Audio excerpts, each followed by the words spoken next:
Hello and welcome, friends. Nice to see you. Trombone, it was funny how you used the quote feature in chat and immediately got a quote about you. I thought that was kind of cute. But anyways, welcome in. Happy Sunday. Nice to see you, Allison, Trombone, others. Trombone, I know you're lurking. Yeah. Today, we are going to be playing... Oh, I can't show you the lid because I cleverly put a bunch of stuff in it. Star Trek Captain's Chair. It's this game. Normally, I show off the box lid, but it's full of like a bajillion cards. So, pro streamer, by the way. Anyways, we're going to try and play Star Trek Captain's Chair. Now, something that surprised me about this game is it is surprisingly... I don't feel like it's actually super heavy or complicated, but the rules are very pedantic, I'm gonna say. And I should have run an ad, but I didn't, so apologies to anybody getting that. In any case, I feel a hair unclear on exactly how to win this game, and we're just gonna see how it goes.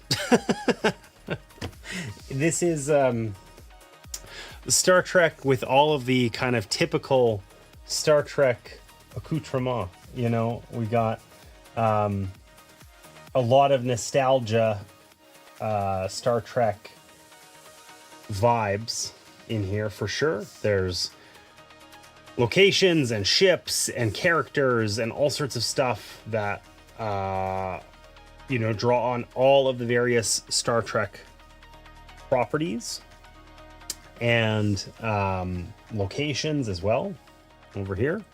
We might have to move these around. It's going to be a little interesting to see how we actually can get this to fit nicely. This is this game is can be played solo. It's also like a 2v2 or not 2v2, sorry, 1v1 game where you would normally play like kind of opposite your opponent. There's a bot opponent that we're going to play against today, but of course that means we have to have all of those cards on the table somewhere, and it's sort of like a little bit of a pain in the butt. So, what do you call him, Janeway? Listen, Allison, how much of a Trekkie are you? Because that's something I didn't know. I didn't expect any Star Trek references from you in chat. I don't know why. I just made assumptions there that were probably unfair. What's the best Trek and why? I want to know.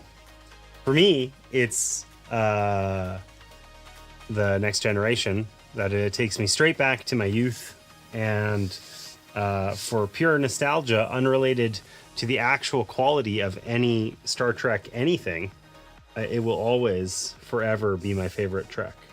So, all right. So let's talk through this a bit. This is a deck building game, okay? I've got my deck of cards here. We are playing as Picard. So we're going to play as Picard.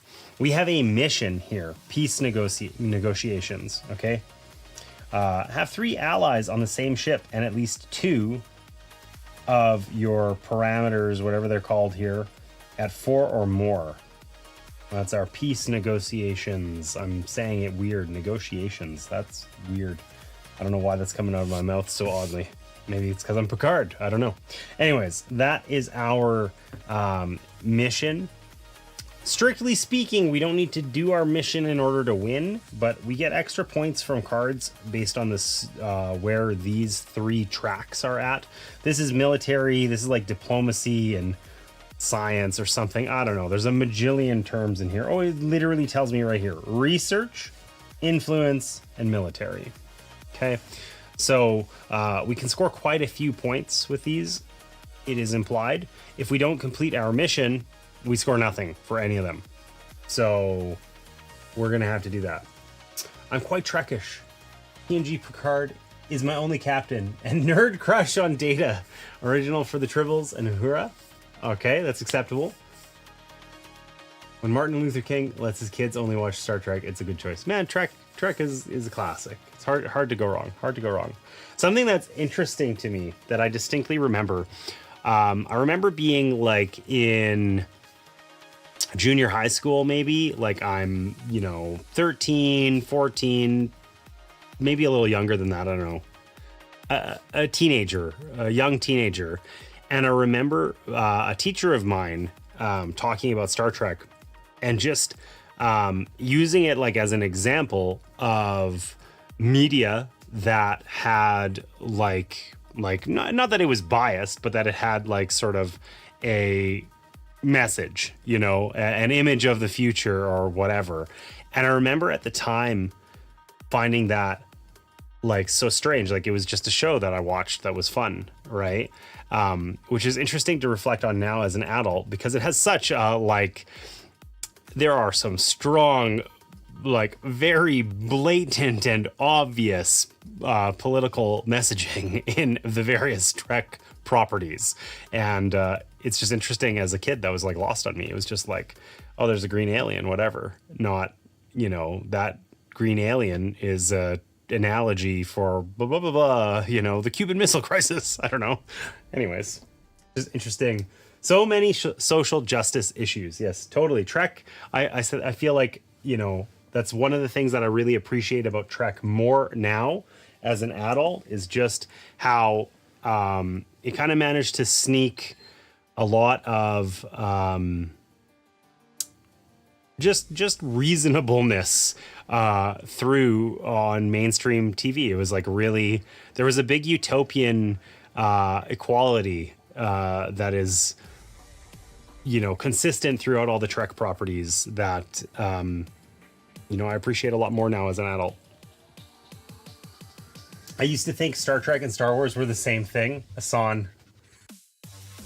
Hey, sit up. I hate that for you. Just because I'm not a Star Wars fan. Been a while since you had a drink. Oh my gosh, trombone. Thank you. Yeah, I did not do that. I just never liked Star Wars. It never did it for me. And it's an interesting thing, actually, Hassan. You're younger than me. Have you watched the original Star Wars films, and what do you think of them? Because I feel like the original Star Wars films are like nigh unwatchable. They're so bad. And if you didn't watch them, like, it's like playing like an NES game now, right? It's not like it was bad at the time, but games have changed and whatever. And there's lots of things where it's like, this feels clunky and horrible and weird and all this sort of stuff. And I feel like that's so true for me of Star Wars, where if you didn't watch it, like when they were closer to release, we've moved on and they're not that good. No, I haven't. I only saw the prequels and the first two of the sequels. Okay, there you go. Anyways, I got opinions on Star Wars. I don't know. Okay, so back to this game. I literally have to double check about what the win conditions are going to be, because there's two different ways the game can end, but largely we're going to be playing against a bot. We're playing on the easy difficulty. I mean, I suppose there's like a practice difficulty, which I just skipped. Nuts to that. We're not doing that. But we're playing against on ensign difficulty. There's also lieutenant, commander, captain, and admiral. So the game can scale quite a bit and get quite a bit harder. But we're playing on like super noob mode. So we've got the bot over here, Tran. He follows his own rules. The bot kind of plays the game, but only kind of sort of. He will accumulate up on these tracks. He doesn't do his mission. We resolve cards from this bot deck in a special way that's shown on here on all of these things. It's got like this whole, priority list for what are we going to do with various cards. So we're going to dig into that on the bot's turn, which is after my turn. And broadly, this is a deck building game. We have a deck of cards here. Okay. We are going to be, what is that weird? Is that on the TV? Is it seen by my right hand here? Is there like a weird flickering thing right there? Or is that just like, I wonder if that's like a dead pixel on this TV or something. I'm watching, I can see this on a TV, and there's like this weird glowing thing kind of right here. It's like, I noticed it before. I thought it was something wrong with on the starting soon screen with this like the music thing. Yep, looks like a reflection. Really? What would it be a reflection of? It does look like... That doesn't make any sense. What the hell is that from? Okay, wait. It can't be an actual reflection. It has to be something in software because it was happening on the starting soon screen where there isn't actually a camera hooked up. Is it happening here? I don't know. It would be like here about somewhere. Yeah, it is. It's totally like right there. My hand is capturing a weird white pixel. The fuck is that? Oh, well, I think that's just going to be there, and I have no idea what that would be from. If my mouse would work, I could try and see.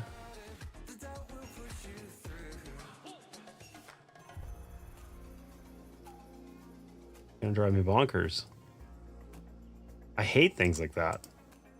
It stopped flickering now. No, it hasn't.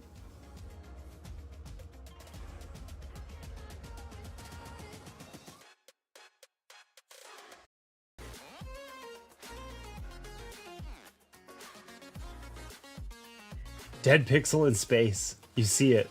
It's a star. Welcome in, Time Roller. I'm just trying to troubleshoot the most absolutely needless to troubleshoot issue. Okay, it's definitely still there. Like, okay, so that means it's one of the overlay scenes.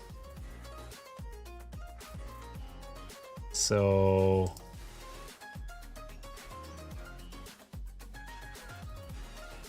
Oh, it's my card cam. It's the card cam. It's like a speck. It's like a literal piece of dust. Oh my god, that was the most like straightforward solution ever, actually. Is now gone forever. All right, that was gonna drive me bonkers. I hate things like that. Back to actually trying to do streaming things. Okay, so we are playing as Captain Picard because, of course, we're playing as Captain Picard. There's other captains in here. We don't care. They're all inferior to Captain Picard here. So Captain Picard is human. He's a member of Starfleet. These are traits that we might find on other cards as well. He gets 5 away teams. Those are these guys that we can send to various places, little planets, other locations. Okay. And then he has some abilities available, a reaction ability here. After gaining an ally, discard a card to gain 1 glory, and you may beam the gained card to a ship, which of course is the way that we fulfill our mission. Our mission was to have 3 allies on the same ship, as well as do well on some of these tracks down here. Okay, so unsurprisingly, Picard favors diplomacy. And collecting allies is going to be the name of the game for us in terms of how we win. Okay? No surprises there. So we essentially have like our fleet here. We've got the USS Enterprise D. There's some little standees that we've got for our ships. Okay, so we're going to have ships and that sort of stuff here. And then other stuff in a little row above this. We're going to play our cards down here. We're going to see how well that works. I don't know if there's enough space on the table. We might have to rejig some stuff. Over the course of the game, we have an opportunity to collect glory. Glory is just straight victory points at the end. Against the bot, we basically have a point total, and we either win or lose. There's a second kind of end game condition called the burn. If that happens, we just lose against the bot. So we don't want that. There are also some dilithium crystals here. Okay, that's one of our currencies. And I have to say, this has to be one of the shittiest components I've ever seen in a board game. Is we have bars of latinum. Okay, and like These are a hideous, like, you know, infant poo brown, yellow, gross. They're two pieces that are kind of like shittily glued together. It is embarrassing how crappy these look. They're so bad. Anyways. Okay, so I guess let's jump into it here. First turn is always the toughest, and I want to, I'm going to double check what the end game conditions are here. So we empty out this deck of start 8 cards. Okay, this affects the bot like quite a bit. Okay, and then it triggers the resolution. If instead this incident deck is emptied, the game ends with the burn, which in the bot mode we just lose. So we have to go through this deck here before we go through that deck, or we lose for sure. And then in so doing, we still have to have more points than the bot. Okay. So that's super important. All right, and I think we were supposed to start with 5 cards, which I did not draw. Let me just double check. Yeah, 5 cards. So interestingly, in this game, we have a 5-card hand, but that's like our almost like a minimum hand size. We're going to draw up to that at some points, but if we exceed it, we never have to discard down to it or anything like that. We just have, we always are going to have 5 cards in hand. If we pick up these incidents, I haven't had that happen. I've never played, but it's strongly implied that they just kind of like, they're things that get in your way of accomplishing your mission. They're bull crap. They go into your hand and they kind of clog it up until such time as you deal with them by, you know, who knows? We'll have to figure it out what the, whatever their, you know, what kind of stuff is in there. These are locations. We're going to be placing ships and away teams out on these locations. By doing so, if we have at least 3 and at least, I think, 3 more than our opponent on a given location, we can take control of it. And then these have various actions on them, like this one here. The control action is nothing, but then for as long as it, you know, forever, when we resupply, we're going to gain some dilithium for each person in our hand.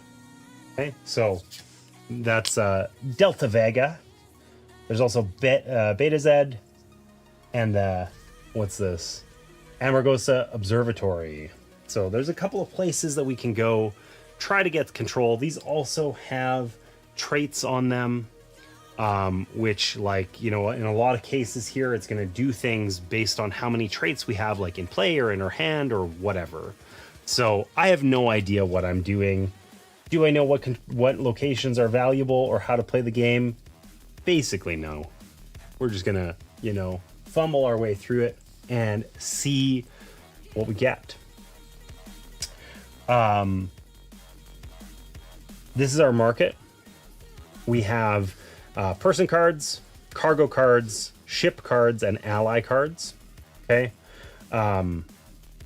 It is also firmly implied that there's a lot of times where we're potentially going to be able to go kind of search through some of these decks in order to find cards with like matching traits, for instance. Like our Sulaban here is, you know, an alien with time travel, and then has an effect that we can pay an action in order to do this play effect and kind of resolve this, right? So there's a ton of cards that we can get from the market. There's each of the respective decks. So person, cargo, ship, ally. When we're gaining cards, I got to be careful here because there's a couple different ways we can get cards, but oftentimes we're allowed to choose where they go. They can either go on top of our deck or into our discard pile. Depends on how. We'll have to get there. And then this deck here, I'm actually going to peek at what these are called again. reserve. So these are reserve cards and these are development cards. The reserve cards are on top. It's kind of interesting. These are randomly shuffled. Every time we cycle our deck, we add a reserve card to the top of it. And we cycle our deck like in Dominion or anything else. Like we're going to shuffle it anytime that we need to interact with it, and there are no cards there. That could be go to draw a card and there's no cards available or whatever, right? We would shuffle, put it down, and then add this top card to the top of it. The interesting thing there, of course, is that in almost all scenarios, we're going to end up drawing this reserve card immediately. And then once all of these reserve cards are gone, so I guess we've cycled our deck 4 times, then there's these development cards here. And when we would normally place out a reserve card, we can instead use a development card, but we have to pay a cost on it. Like the USS Bozeman here has a development cost of 5 dilithium, right? So, but unlike these ones, these go on in a random order, just I shuffled them, whatever. These ones, we get to optionally choose to add them and we have to pay, but we get to pick whatever one we like. The bot here has a similar deck. That's this deck over here, but he never pays anything and they're just kind of all shuffled together and he's a dickhead and we don't like him. So, all right. So let's get started here. We begin with a resupply step. It's the first round. Unsurprisingly, the resupply step isn't going to do a lot. If we had cards that were like tapped or whatever that we would used, we're going to get to do that. Lots of cards are going to have resupply actions on them, like handsome ass Will Riker here. Look at this guy. He's beaming. Has a resupply action to discard the top card of your deck and gain 1 latinum. Okay. We would obviously have to have this card out on the table or whatever in order to gain that resupply action. So for now, that's not going to do anything. So nothing exciting happens. Okay. The next step is the control step. The control step is how we gain control over these locations. So you can take it at most 1 location in a round of play. And you have to have at least 3 tokens on it of any kind, and at least 2 more than your opponent. Obviously, this is the first turn of the game. We have nothing on any of those, so a bit irrelevant. Okay. And then finally, we get into the action step. Now, we have, strictly speaking, 3 actions. Okay. These little isolinear chip things. Oh, they're very blue, but not on the card cam, I guess. I gotta actually peel off the plastic on these because otherwise Martina will never forgive me. Maybe they're actually clear and the blue is only the protective sheet on them. I guess we'll find out. But we're going to use these because we have 3 actions each turn. There's a lot of things we can do and some require actions and some do not. So we can play cards from our hand. If I, for instance, play this diplomacy directive, okay, it has. Thanks for the raid, hey, Luzapalooza's raiding in.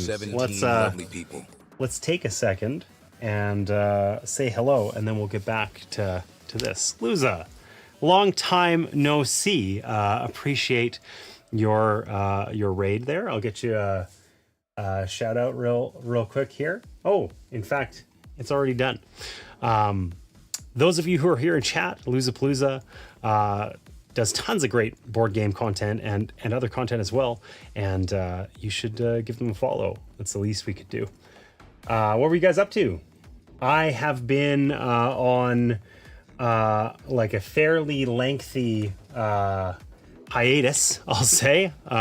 So this is my 3rd stream back, I think, after I took a number of months off from streaming entirely. And I'm keeping things simple. I'm only streaming on Sundays. I mean, that's when we usually see you. I think I feel badly, actually. I rarely reciprocate. It doesn't usually work out so that I can raid into you guys. And you guys raid here all the time on Sundays. So I deeply appreciate that. But yeah, I've been having a bit of a break. I feel extremely out of touch with literally everything. I just decided one day it was time to get back to streaming. I was going to stream on Sundays, and I started it back up. And here we are. So anyways, thank you so much for that raid. How did the World Series of board games go? Don't worry, that's not a thing at all. Just nice to have someone to raid into. Well, I know, but the board game category is small, and you know, it's nice to give each other a boost. And it feels like a shame that it's so rare that I can return the favor. You know, so in any case, I'd love to know.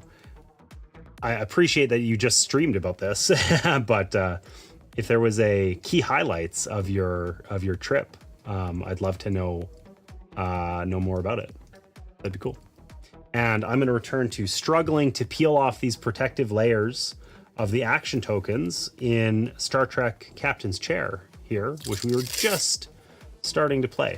So I have not played this game before. I don't know if you guys have, anybody who rated in, but it is a deck building game for 1 or 2 players. We are playing it solo today. So we are playing as Captain Picard, the best Star Trek captain. I don't care what you say. You're never going to convince me otherwise, but you're welcome to try. So we're playing as Captain Picard against the bot over here. Sharan, I won't try to pronounce his first name. But he's a jerk. Not nearly as cool as Picard. Stupid antenna. We don't like him. And yeah, so we were just getting set up here. Literally about like working our way through our first turn. I'm just playing this game for the first time. Made 2 semifinals, so that was fun. Awesome. Awesome. What semifinals did you make? I don't think you should call someone out on their appearance. It's fair. That's fair. I said that and I immediately regretted it. But I want it to be known that Picard is the best captain and all other captains are inferior. All other captains are inferior. Simple as that.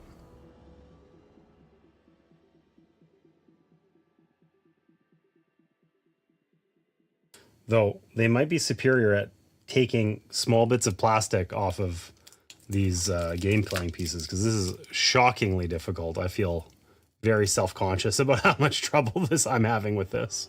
So was not successful at Heat. He played He played Azul and Cascadia. Awesome. Was not so successful at Heat and Arc Nova. I feel like you know, it's interesting. I've played Arc Nova a bit, and I feel like, you know, whatever. I'm very like casually good at Arc Nova, I would say. But I am absolutely certain that if I was playing with, you know, more skilled players, like just, you know, in my local groups or whatever, I'm gonna consistently do well at Arc Nova. If I was playing against experienced like Arc Nova players, people who love that game and have, you know, got a couple 100 hours into it or whatever, it's not going to go that well. I don't know. It's interesting to think about Heat, where I feel like, yeah, I don't know. I don't think I'm a good Heat player at all. Like, I don't know. I feel like it's a little bit less of a, probably a slightly lower skill cap, but maybe that's my inexperience showing. I love Heat, but I like it for its sort of like casual friendliness.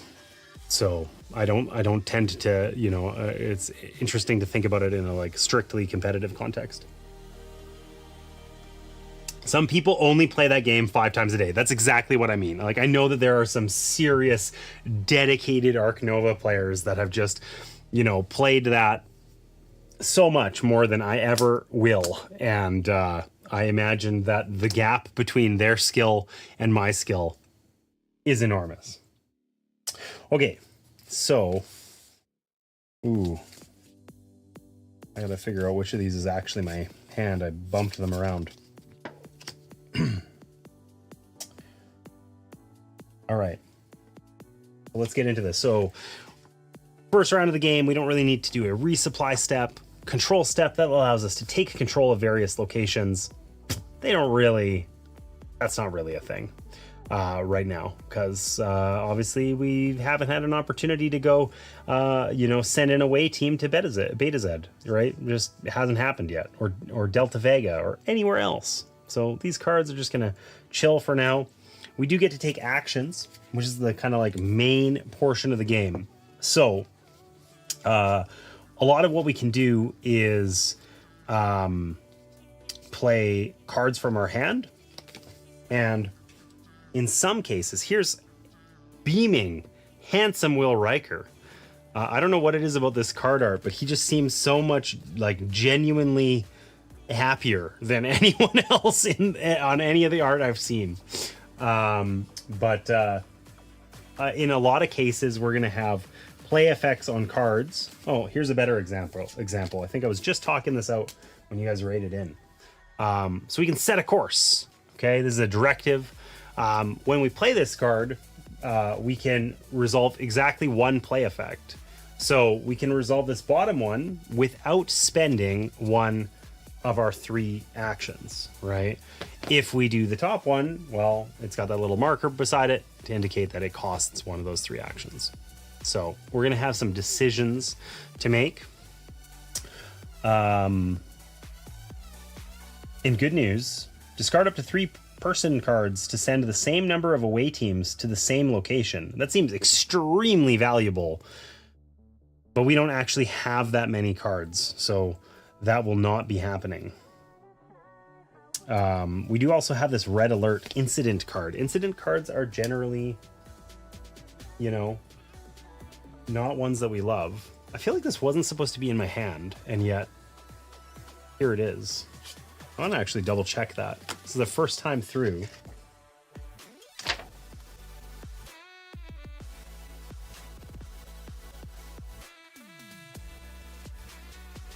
Oh, any card showing incident deck.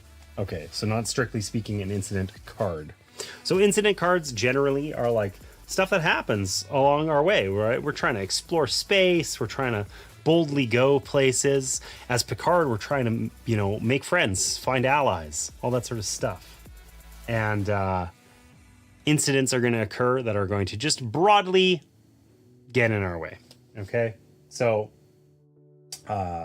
in this case, red alert, we can put a card on top of our deck to return this card. We then can promote a person from our staging area to duty officer. So this is probably something we're not going to deal with quite yet, because we might want to promote, say, Will Riker to duty officer, or Worf. Worf is hiding out here in my hand as well, looking slightly more disgruntled than Riker, perhaps, but we still appreciate him for who he is. So on our board here, there's a spot for a duty officer, which would go kind of above our captain. Well, we're going to want to have one of those eventually. So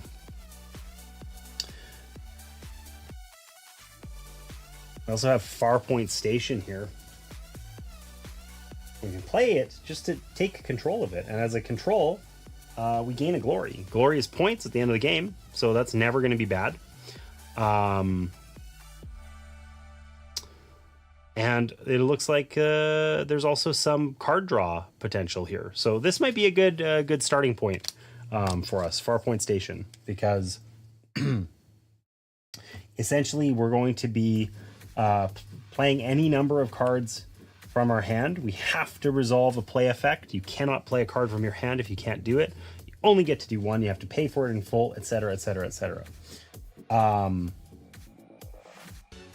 So when we play them, they go to our staging area generally.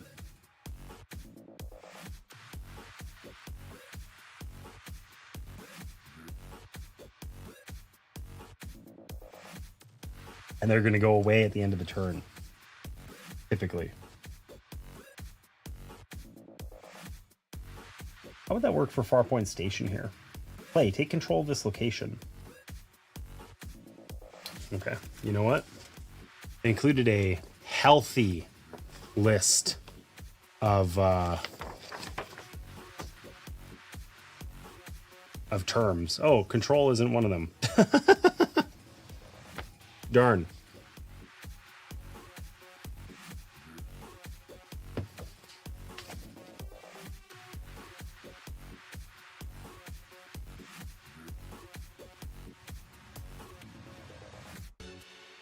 Well, we're off to the slowest start I've had in a long time. Take control. Okay, it's just listed under T. Take control always refers to a location.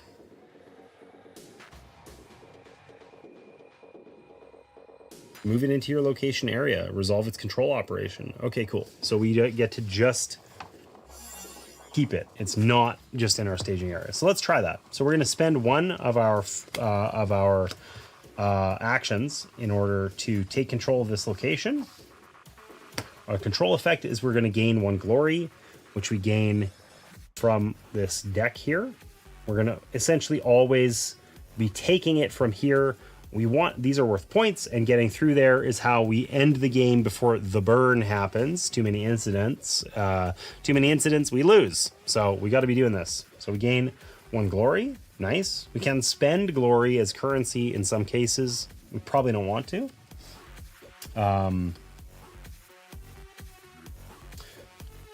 We can use our activation effect at any time during our step. So I should have shown this off a little better. But now, so we've taken control of this. We gained a glory. And now we have this activation effect where if we have an away party here, we can draw a card. If we have 3 or more away parties on 1 or more controlled locations, draw a card. So I don't know if we would ever, I don't know how often we're going to have 3 away parties on a controlled location. I don't think very often. We have 5 total away parties that we can send out. So usually we were wanting to use those on neutral locations in order to gain control of them. So how many are we going to use to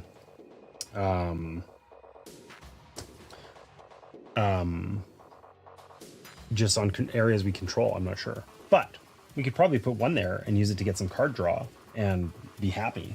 Maybe, I don't know.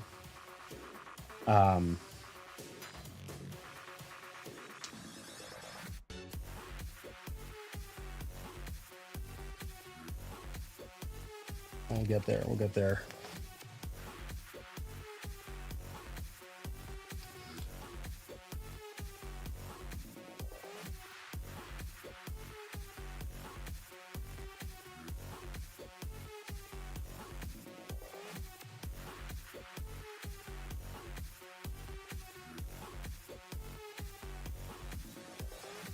Okay, let's just try Will Riker out here. So we'll play this into our staging area. Sit up. Hey Max, welcome in. It's got 6 Twitch ads in a row. That's a lot. That is a ton. Unbelievable.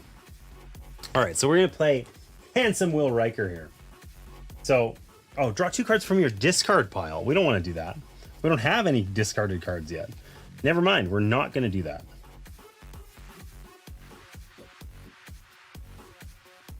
Okay, we'll try playing Wharf instead, because we're just trying to get some cards out on the board, figure out what we're doing. So Wharf here, as a play effect, this is going to cost us 1 of our remaining 2 actions. So we'll only have 1 action left after this, but it says, take an incident and discard it. I assume that means from our hand. Okay, so we're going to discard this incident card out. Discard the top card of your deck.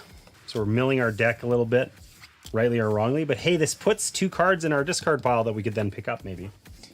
And then it says send 2 away teams to a neutral location. So we are specifically told in this that we don't need to necessarily have a ship on a neutral location in order to send an away team there. We can just send them and it's as though they took like a shuttlecraft to get there or something like that. So we get to send 2 away teams to a neutral location, one of these. I don't know which of those is the best. This one gives us a ton of influence, right? And we gain a little bit of dilithium. Delta Vega here, on resupply, for each person in your hand, gain some dilithium. That is like, feels like a good thing for us to get early, potentially. That would be a lot. Dilithium are worth 1 point for every 2 at the end of the game. And of course we need them throughout the game as at some points for currency. Whoa. Yeah. Hey Max, what was the name of that commander that I was playing as yesterday? I went over to Max's house and played some Magic the Gathering, which I never do. It was like my 3rd game ever. And I used his deck, and it was Troll. It was it was Goblins, but it was cheesy. Okay, so this guy, Control, you may gain a person. If it is a scientist or engineer, gain 1 glory. So that allows us to gain a person from the deck here. Is this guy an engineer? He's synthetic. He's shady. The hologram. So no.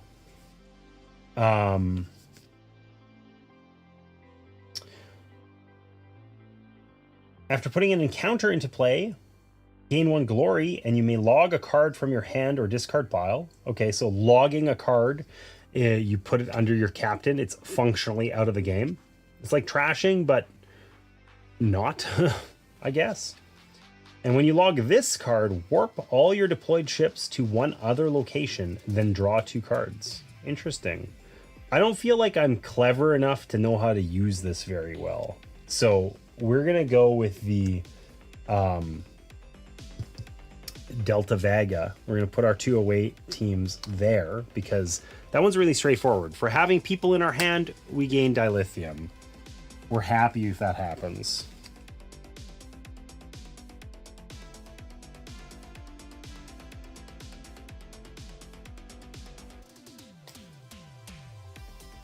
So, this does mean that we could potentially gain control of this next turn, because our control effect is resolved prior to our actions. So we need to have at least 3 things on a neutral thing. We could warp the Enterprise D there. We could do a activation effect. We can only do 1, but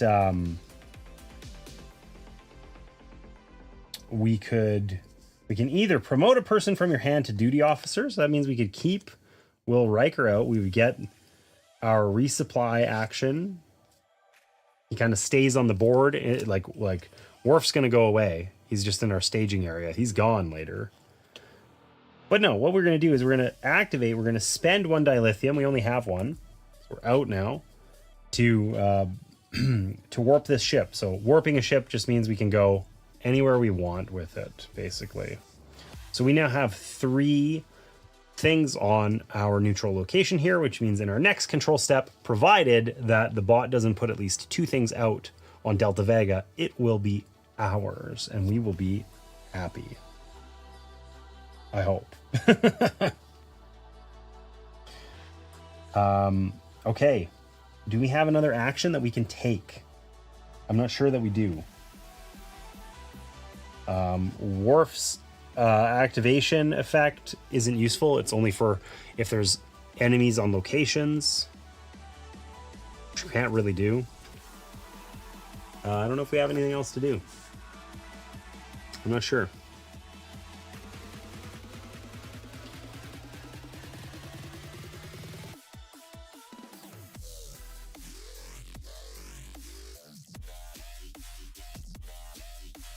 We can complete our goals, which we're not even close to.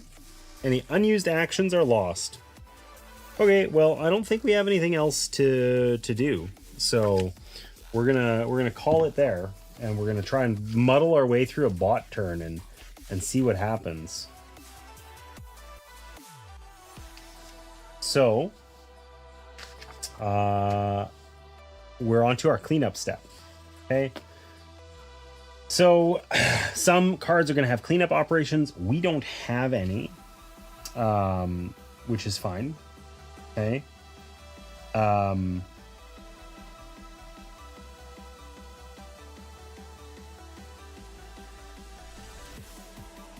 We're going to take a glory token from the current deck here. And we get to put it on a card of our choosing. So this is just like any other game where you're adding currency to cards. If we later buy that card, it's going to, like, the glory tokens come with it. They're worth points, just 1 to 1. We really do want to find allies as part of how we win. More than we want to attack. These are both attack cards, potentially. I have no idea if this ship is good. We're not going to overthink this. We're just going to put this on our ally. I also think that the bot has like a value for these cards in terms of which cards it might take. And I suspect the value of this one will be low right now, but I don't actually know if that's true. But we're going to try that out. And then we can discard any number of cards that we want and draw new cards to replace them. So, I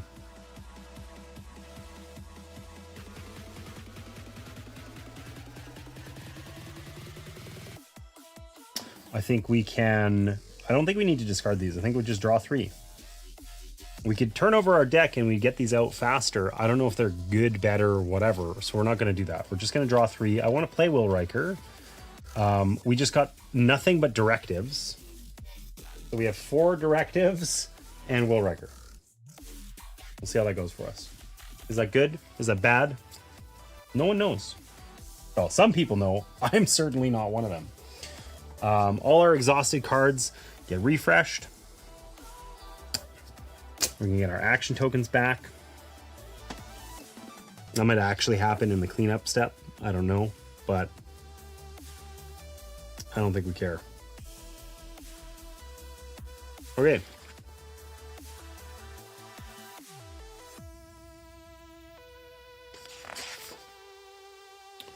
We'll check one thing.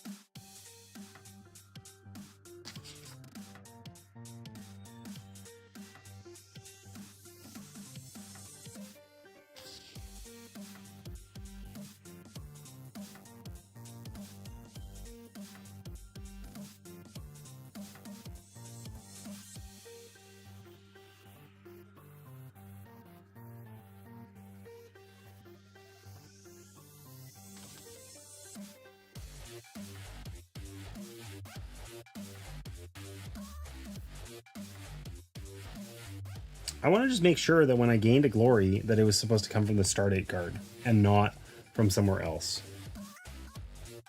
Gaining resources. Take them from the top most Stardate card. Okay, so we got it. Okay, cool. So we drew back up to 5. We got a ton of things. Our turn is done. We played 1 turn. We successfully navigated this game. Now we get to do the bot's turn. We skip the resupply step. We do the control step, but that only matters if the bot has things out on neutral places, which it obviously won't for its first turn. So then we do the action step. So the action step, this is our difficulty here, this card, right? We're playing on Ensign difficulty, solo versus Ensign bot, and there's this big old 2 here, okay? That's how many cards the bot is going to draw and resolve. Okay, I think it's a 2 throughout the deck. Like if we were to look at, say, the Admiral bot, we're doing 3, 4, 5 cards, right? It's a lot gnarlier. So we're going to draw 2 cards. And then we resolve these one by one. So there's a big old... Been a while since you had a drink. Oh my god, it has not. It has not. Did you miss me? No, I didn't. All right, so hydrate or dihydrate. Okay, so there's a huge priority list here, basically, where we're going to go through these cards and we're going to look for the first trait they have, like left to right, I think, that matches a thing on these cards. We start with traits and then we work on the suits, I think. Let's make sure we get this right. So,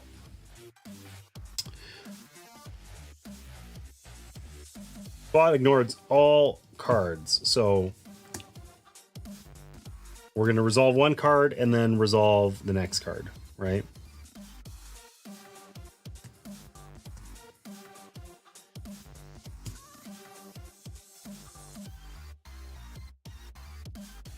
So we're going to flip this face up, and we're going to resolve traits first. So traits would be surprise, weapon, attack, business, or ambassador.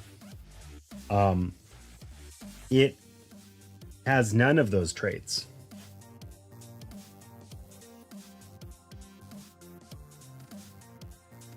So it has just Andorian on it. So we're going to ignore the traits and we're going to move on to the suits, which are the other things on it. So it's a ship. We work kind of top to bottom on each of these respective cards. So we flipped over the Kumari ship. Okay. We don't care about anything it says on here. Doesn't do anything. Okay. We only care about traits and suits. Okay. The trait is Andorian. That doesn't match any of the traits listed on here. We have weapon, attack, business, ambassador, or surprise. So we don't resolve those. Instead, we're going to look on the list here and we're going to resolve Rainbow Cat. We're going to resolve from the top down. So it's not an incident, but it is a ship. So even if it had other matchy things, it was, I don't know, also cargo or something, or a directive. I don't think that that's possible. But whichever is the first that matches it, that's what we go with. Okay. So it's a ship. So it says, deploy this ship. It explores. If a person is in the bot discard pile, send an away team to a neutral location. If a cargo is in the bot discard pile, gain 1 influence. So yeah, there is nothing in the discard pile. And we're going to have to figure out how the bot chooses where that thing goes, which I don't actually know.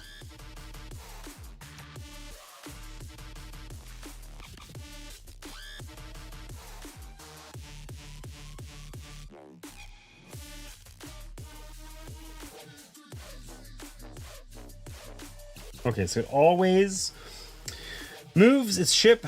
Does so based on the number of tokens present, breaking ties by choosing the most valuable card. Okay, so it's going to go where we are, basically. So I have to find the Kumari, because I didn't get out the standees for this deck.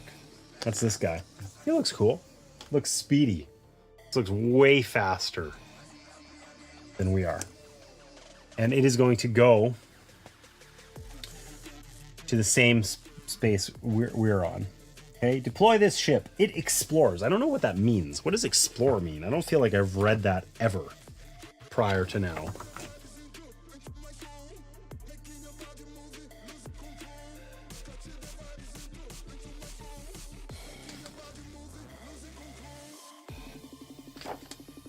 It is not listed as a keyword in the thing.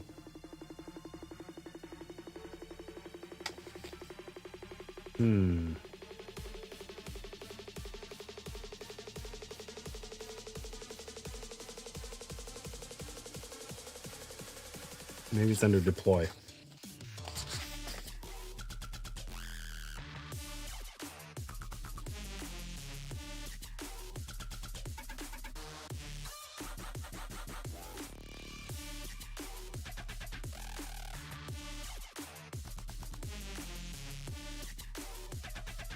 Oh, I see. We deploy it like it stays.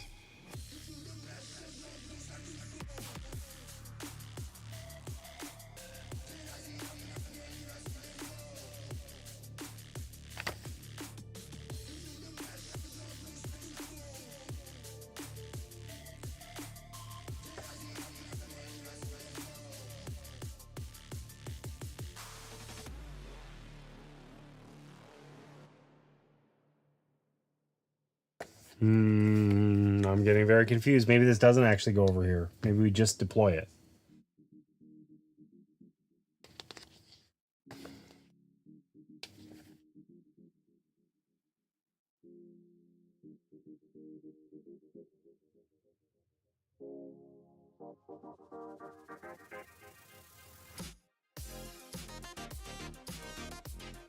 This is the hardest part.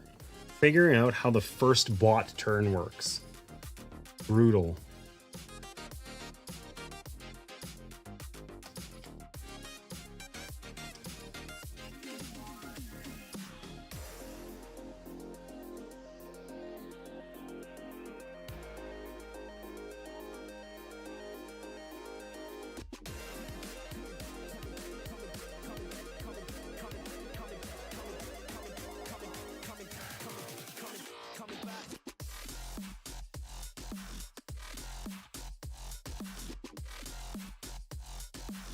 All right. When the automated command card's instructions indicate deploying a ship, move the specified card to the control area and place its corresponding ship token on the card. When they indicate a ship is exploring or engaging, move its ship token to a location in the neutral zone. Okay, so it's the same as warping. They just use a different term just to make it possible. When exploring, the bot prefers to warp to a location with the fewest total tokens. Engaging. Okay, so exploring, he's avoiding us. Engaging, he's bringing some heat. Okay. So if it's tied, so these two locations are tied. So it's going to go to the most valuable one according to the bot. So we check it's like it's printed victory point value, which is 3 in both cases. So that doesn't help us whatsoever. 3 or 3.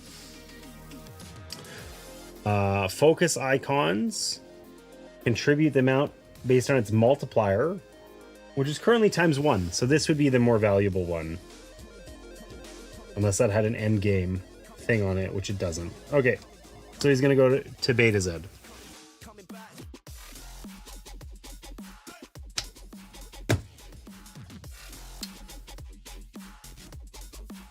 Okay, and then we're going to resolve the next card. Zandoria! What a beautiful world.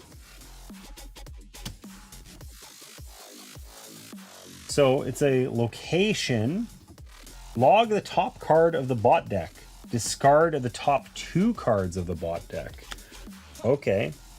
We're going to log 1 card. That means that the bot's deck is thinner. Logged cards are like trashed, but they count for final scoring.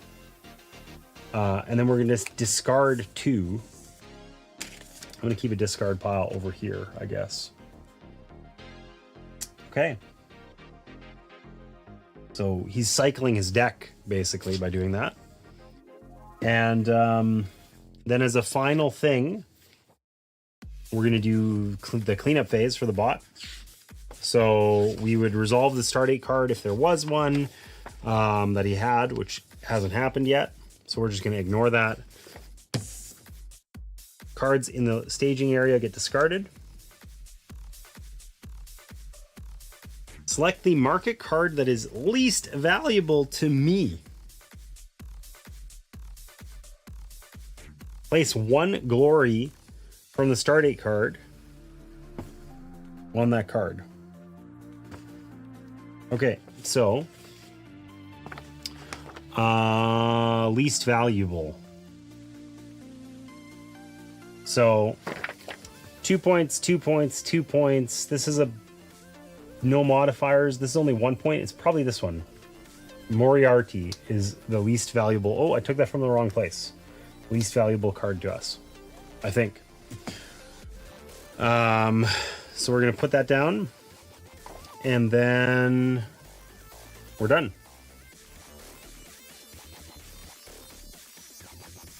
Okay, we successfully played one round of the game. A bot turn is complete. We're an hour in. Oh my god.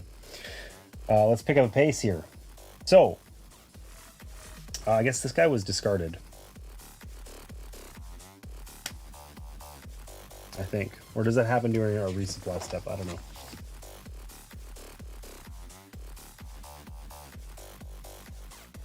Okay, so resupply. We don't have any resupply actions.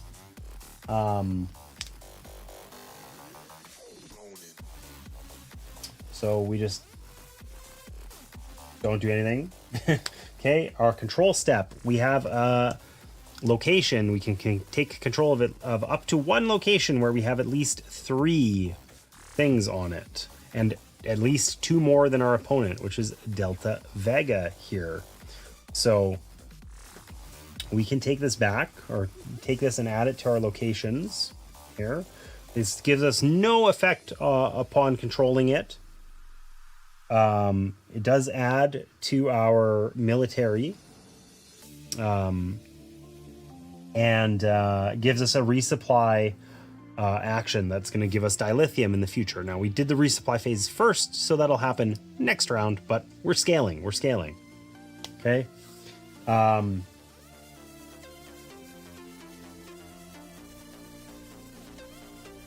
If there were any enemy teams here, away teams or ships, they would gain glory, but there weren't any.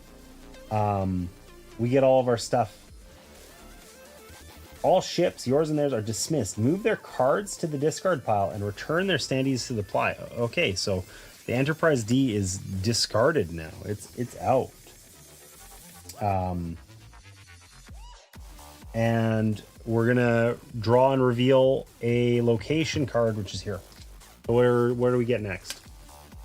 We get Indri 8. Ooh, gain an action when you control this one. That's kind of interesting. Okay, so we got 3 actions left. 1, 2, 3. And our deck is almost done here. And we basically only have directives in our hand and Will Riker. So,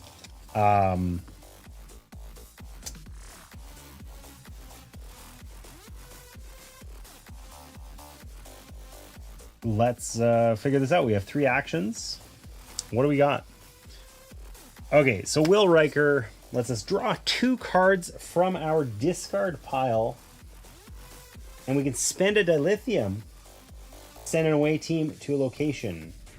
So the unfortunate thing is we don't have any dilithium. There are cards in our draw pile here that we wouldn't mind, picking up, right? There's definitely, it might even be worth it just to take the cards from the discard pile here. I don't know. All these directives have, we have a ton of options here. Okay, so we can set a course, discard up to 3 person cards. We don't have that. Draw a card, then discard a card. Warp up to 2 of your ships. We don't have any ships. So set a course is probably not what we're doing when we have no ships. We can recruit. Put a card on top. Put a card on the top of your deck to gain a person. So we set a card on top of our deck, we'll draw it, and then we gain a person. So gaining a person means we would take Moriarty, I think. It is a little bit the gaining new cards. Either the face-up visible card of the indicated suit or the top card of that deck. So we're either getting Moriarty, who isn't hyper useful for us, I don't think, but he does have a point sitting on him. What can he do? Attack requires 5 glory, I think, or you may spend 2 dilithium to scan for either a hologram or an engineer. Force your opponent to discard 2 cards. I don't think that's hyper useful for us. But gaining another person card might be, right? But it's blind. Ooh, or we take an incident in order to gain an ally. That one probably is good for us. Allies are how we win. Have 3 allies on the same ship and at least 2 of our tracks here at 4 or higher. So we got to start gaining allies eventually. So that's viable. That's definitely in the viable zone. Although, do we want to take an incident? Incidents are bad. I mean, as we resolve them, we get to put them back. I think it's only if this deck is empty that the burn happens. Like, we have to be really overcommitted on incidents. I believe when we complete them, they go back to the bottom of the incident deck. But I'm not sure. Analyze. We can take an incident to gain a ship, or discard 2 cards to gain a cargo. So cargo is either a type 3 disruptor, which doesn't seem on brand for Picard. But we do gain 2 dilithium if we play this and don't spend an action on it. So that's kind of cool. And then utilize. We can gain 1 dilithium and 2 for each controlled location you have in play. We are in control of 2 locations right now. So that would give us 5 dilithium. Ooh, this seems really quite strong. Gain 1 on 1 specialty track for each matching skill icon you have in play. That's not a lot right now. The dilithium is quite juicy though. Okay. So let's try that. We're going to play this card, utilize. We're going to spend 1 of our actions. Gain 1 dilithium and 2 dilithium for each controlled location you have in play. So we control these locations, I think.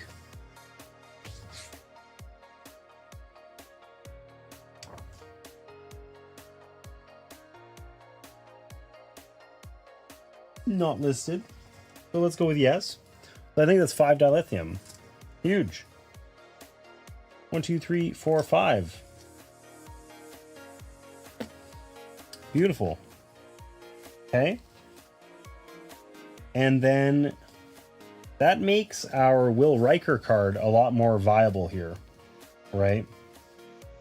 We could play him, draw 2 cards from your discard pile. You may spend 1 dilithium to send an away team to a location. If you targeted a controlled location, trigger that card's control operation.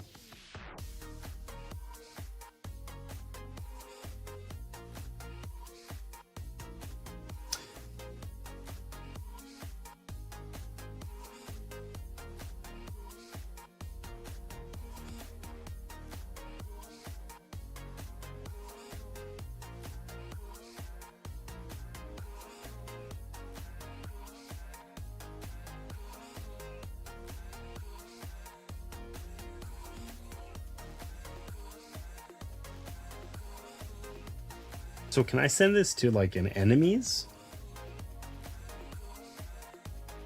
location? That doesn't seem worth it at all. That seems... Okay.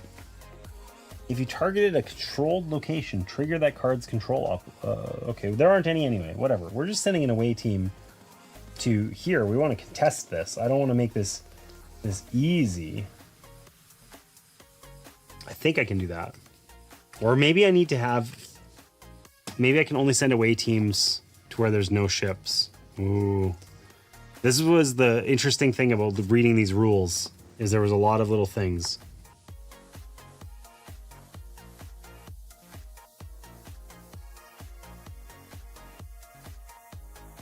Away teams can be placed on a location you control or a location in the neutral zone as long as your opponent does not have more ship tokens than you there. So we cannot put it there unless we had a ship. Okay, so that sucks. So we can either go after this anomaly here, gain an action. Does that give it to me permanently? I don't know. I think so, probably.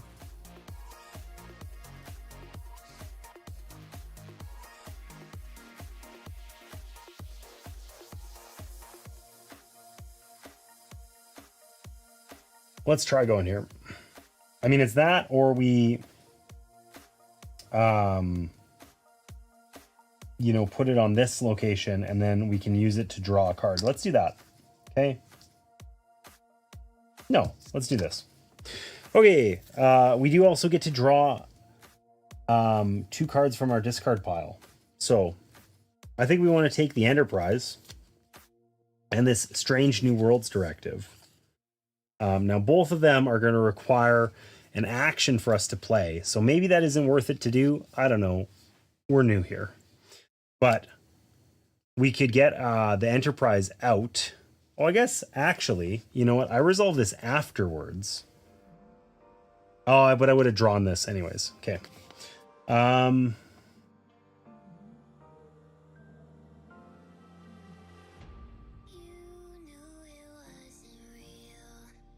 Why did I want Strange New Worlds? Select a controlled location. If there is one away team and one or more away teams and one or more ships there, look at the top 2 encounters. Take one of them and return the other to the bottom of the deck. Log the selected location to gain 1 research. That's not actually all that exciting. I feel like I thought that was something else. We don't have a ship, and like, we're not going to have that for a while. Okay, we'll take Worf instead. We'll keep Worf in our hand, whatever. So what do we want to do? Do we want to discard up to 3 people to send the same number of away teams to a location? We could do that. We could discard Worf.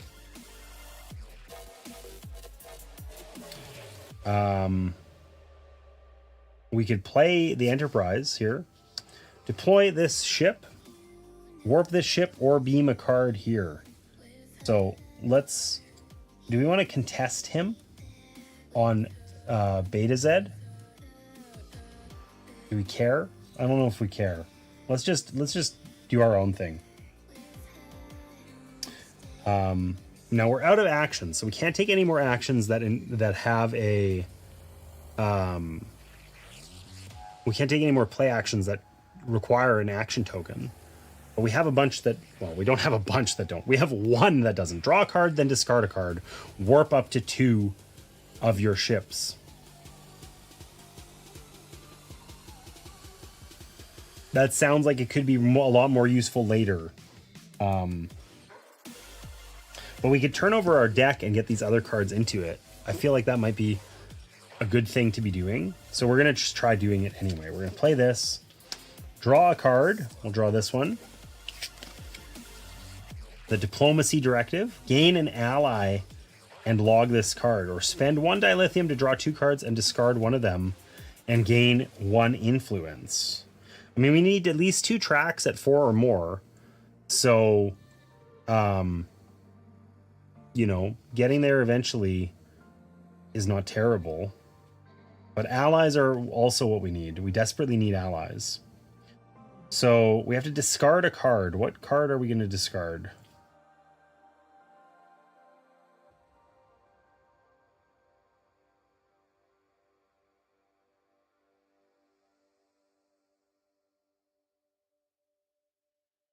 Let's just discard Worf. Sorry, Worf. See ya, nerd.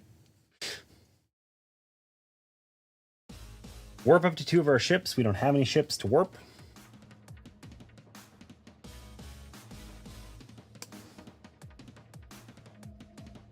And we're going to keep trying, just cycling our deck here and seeing if that's useful. We're going to play our Diplomacy.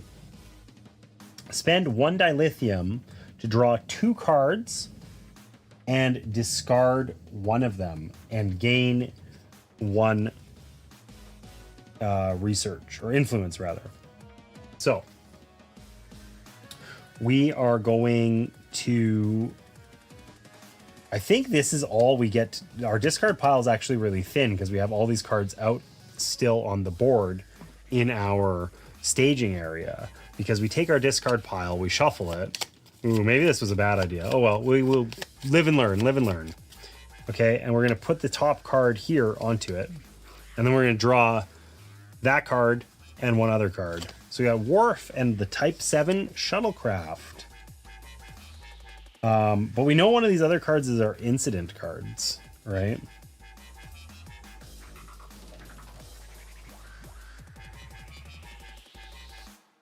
Maybe let's get rid of this analyze card. Rightly or wrongly, we did things. Okay, so we're basically out of actions to do. We could gain 1 dilithium, then you may either beam a card to a ship or recall a card beamed to a ship. So beaming a card lets us tuck it under that card. That's how we're going to complete our mission, for instance, that we get allies on a ship that way. Generally, then we only gain their traits and we can no longer use their effects, right?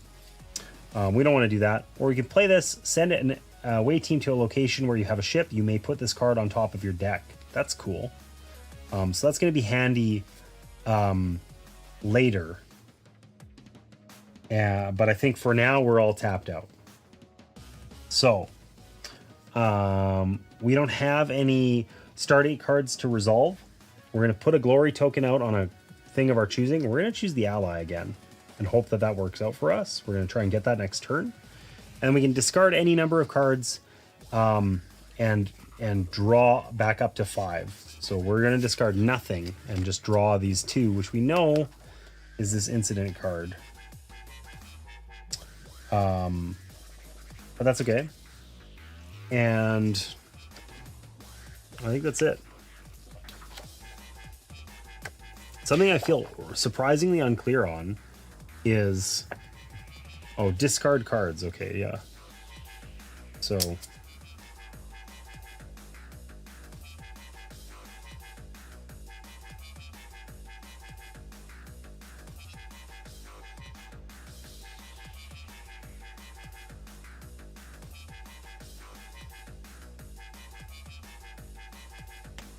All right. All cards from our staging area go to our discard pile. Rightly or wrongly, that's what we did. And it is the bot's turn. So, they don't have any... Oh, they do have a resupply action. I might have missed that last time. Oh, no, wait. They don't do resupply. What am I talking about? I keep looking at this, but that's it if you were actually playing as a player. We skip the resupply step. So, they don't gain... They don't have enough things present to get control.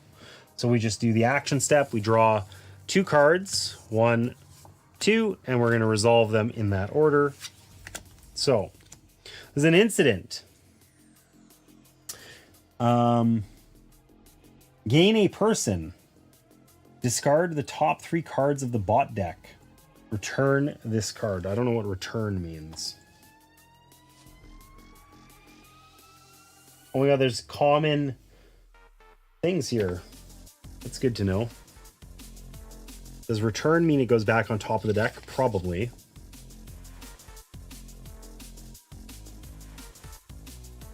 Oh no, it goes back to the incident deck. Okay, so. Gain a person. So he's going to gain Moriarty. Comes with a free glory token as well. Discard the top 3 cards of the bot deck. 1, 2, 3. He's cycling his deck faster as well. And return this card. So this one goes the bottom of the incident deck. Now, I don't know when we gain... Goes to the bot discard pile. Man, I think that gets refreshed immediately, I believe. And then what do we got here? The directive. That is not listed.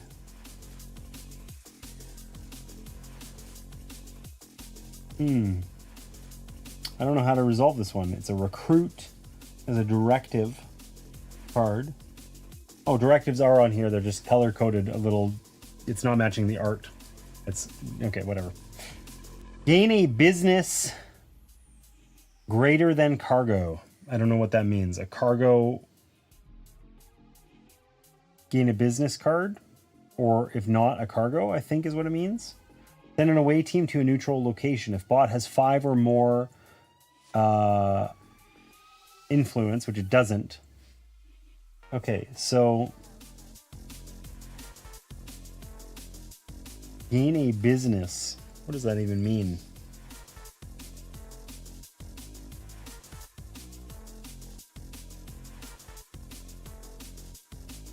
So I think we gain a card with business, the business trait on it, if possible, and if not, we gain a cargo card. So the disruptors. Send an away team to a neutral location. It's going to pick the most valuable, but it can't go here. Presumably, well, the most valuable is still the one it was on. And then we're done. Okay, so we did the bot turn a lot faster that time. Oh, and he needs to put one of these on the least valuable card to me. So this is worth like a point. It's probably this one again, because these are 2 points each, and we use our multiplier to determine how much this is worth, which is currently 1. So I believe it's that one. Okay, bot turn is done, and we've played 2 rounds. The second round took us like 10 minutes, 15 maybe, compared to the first round's hour. So we're really putting some downward pressure on our time taken there, which is a great thing to see. I'm going to take a really fast break, and then I will be back to continue the captain's chair here as Picard. See you soon. Press play. Don't pause. Press play. Don't pause. Press play. Don't pause.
Don't pause.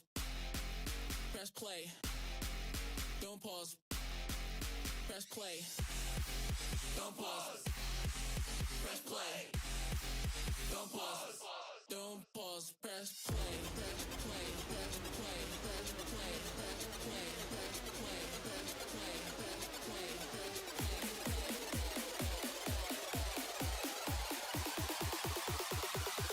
Don't pause. Press play.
All right, welcome back. Allison with the big dance party, the solo dance party. And apparently everybody left as soon as I went on a little break there. So that sucks, but that's okay. We're going to give this, we're going to continue with our Star Trek here. I've been enjoying this so far.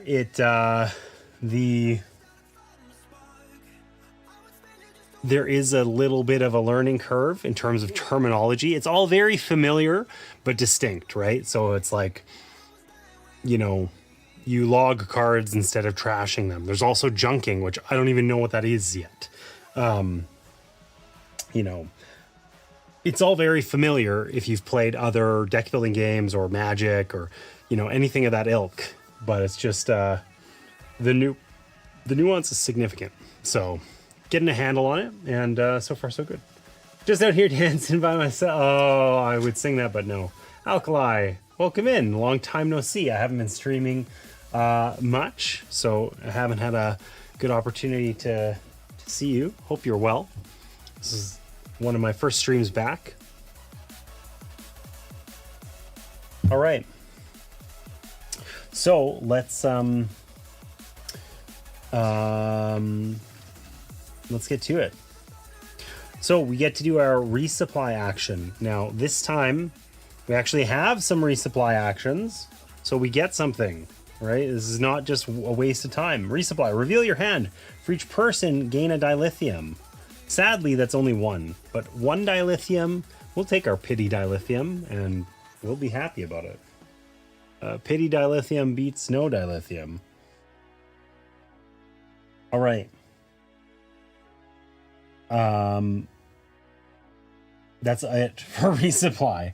Now, we cannot control this neutral location because we need at least 3 things there. We only have 2. We've got the Enterprise D and an away party. We need at least another away party or a ship over there or something, which we do not currently have. So we will have to get there this time. We also want to focus up on our goal here. Our goal, in order to win, long time no see indeed. I'm doing quite well. I'm going to be going to Essen this year. Wow, that's awesome. Great for you.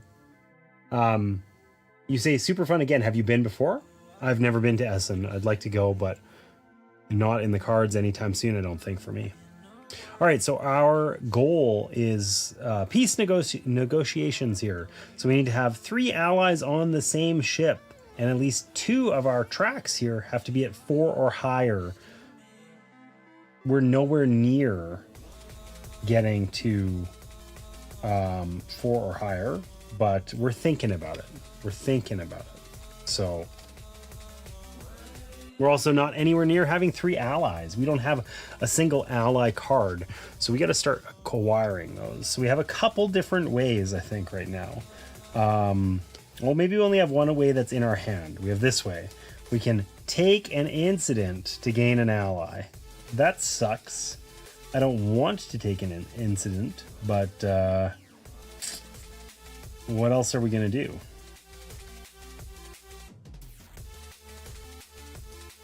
Well, I think I might have misplayed Wharf the first time. Take an incident and discard it. I think I did that from my hand. It meant to take an incident from the deck. Whoops.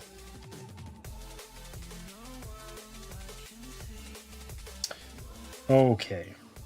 So, I don't think we have any other ways of gaining allies. We have this one. Gain an ally and then log this card.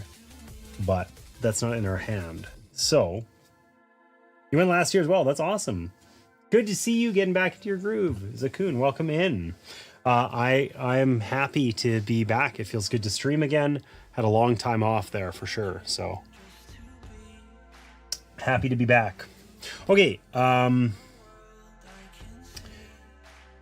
Let's just bite the bullet here and let's just do this. So we're going to spend one of our 3 actions on this directive card here. Put a card on top of your deck to gain a person. We're not doing that. We're doing the bottom one. Take an incident to gain an ally. Okay. So we're going to take an incident. I believe that means it goes into our hand. We'll double check that in a second, but we're going to gain this ally and the tokens that are on it. So let's make sure we get this right. Gain to the top of our draw deck or to the discard pile. Take means directly to our hand. So I was correct. So we get to decide. We got this Suliban card. Do we want to put this in our discard pile? We'll get it later.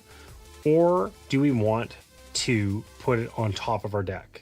When we play it, you may discard a card to recall another non-time travel card from your staging area. You may duplicate a play operation of an ally from the market. Interesting. Okay.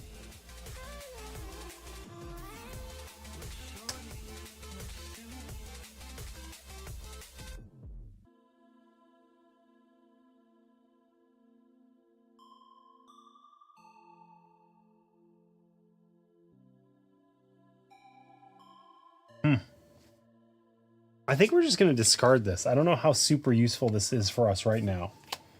Like, there's cool things we can do there, but I don't know how. I mean, using this guy's dismiss one of your opponent's duty officers. He doesn't have a duty officer. You may scan for a shady. Scanning allows us to like gain a card, so that's kind of cool. You may draw a cargo from your discard pile. We don't have any cargo cards. So this is like good but not great as far as allies go. I don't know. Let's put this on top of our deck and just see what happens. Sure.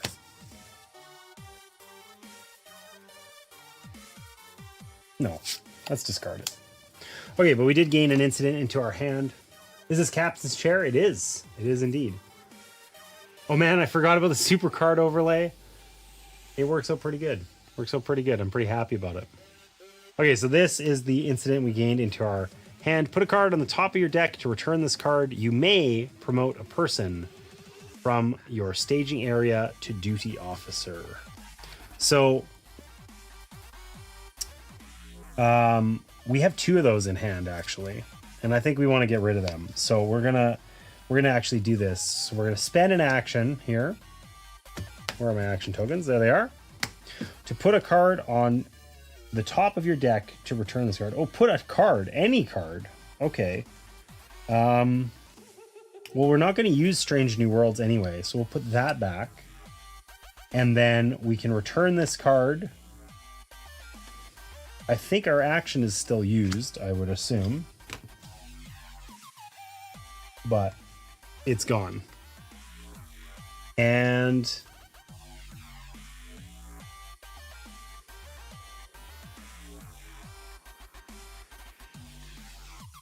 I think we want to play our shuttlecraft as well. So this one says, send a boarding party, an away party to a location where you have a ship. So we're going to send it to Indri 8, right up here, right?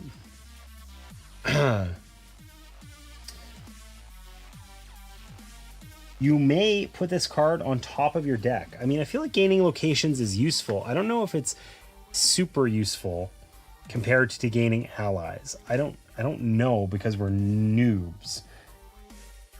Do I want to cycle my deck and get more of the cards out here that are not currently in my deck, or do I want to just get this back in my hand?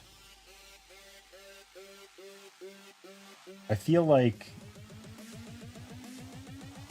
getting this back in my hand would be nice. So let's try putting it back. And then we're kind of tapped out. So I think we're just done. We did our 3 actions. We don't have any resolve or any start date cards to resolve. We will gain control of this, but not until next round. We do get to place glory out. I think we're just going to continue. You know what? We have a way of getting like a ship card somewhere in my deck. We're going to try throwing that out on there and just leave it at that. I do believe that means that we gift our bot this card and we put more glory tokens out here. And he will resolve that during his turn. So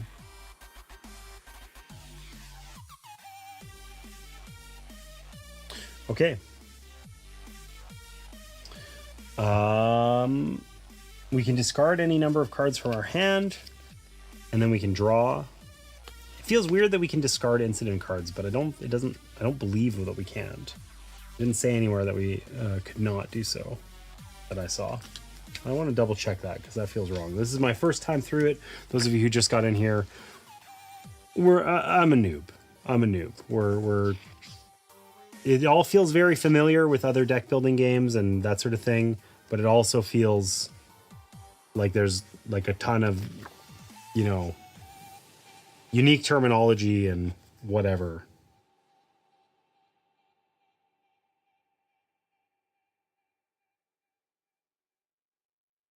Okay, yeah, so it just wastes my card draw essentially, but I'd rather waste my card draw than have it in my hand. So I will discard those. I will draw up to 5. So sadly, I get to pick up those 2, and then I don't have any other cards to draw. Hold on. Did I do this wrong last time? Man, I think I did.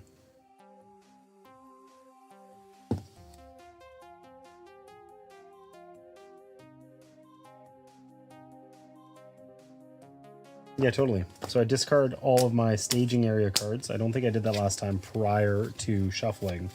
Messed that up. That's okay. Mistakes were made. So we shuffle these, and then we put our reserve card on top, and then we continue drawing. So we get our reserve card immediately, which was in this case, first contact, scan 2 of ally, and then log this card. What this guy says. So scan is kind of like searching the deck, right? We get to look through this deck and look at the top 2 cards, pick one to keep, and then we log this. It's gone forever. We only get to do that once.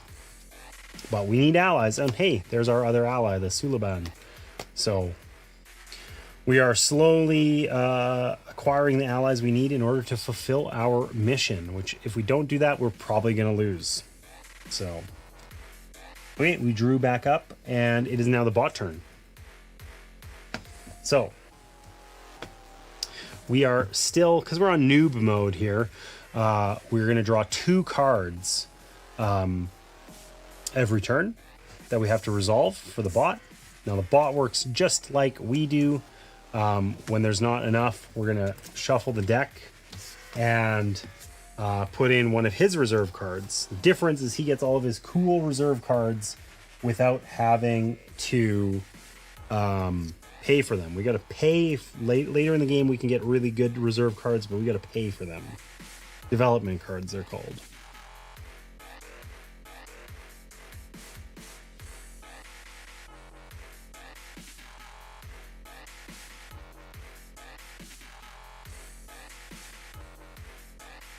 All right.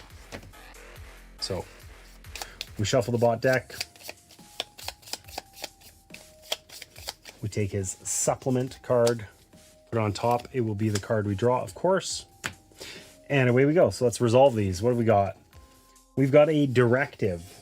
Okay, the bot basically ignores what's actually on the card. We really care about what it says on top. And then we resolve what's there based on, first, if any of these traits are present, which to date has not happened. But he does have a weapon in his deck now, so eventually it's gonna be resolved. And then failing that, top to bottom, we resolve whatever's on here. So in this case, this is a directive card. So we're gonna gain a card from the market that has business on it, if at all possible, which is not the case. So failing that, we're gonna gain a cargo card into our discard pile. So you got some tribbles. Okay. Then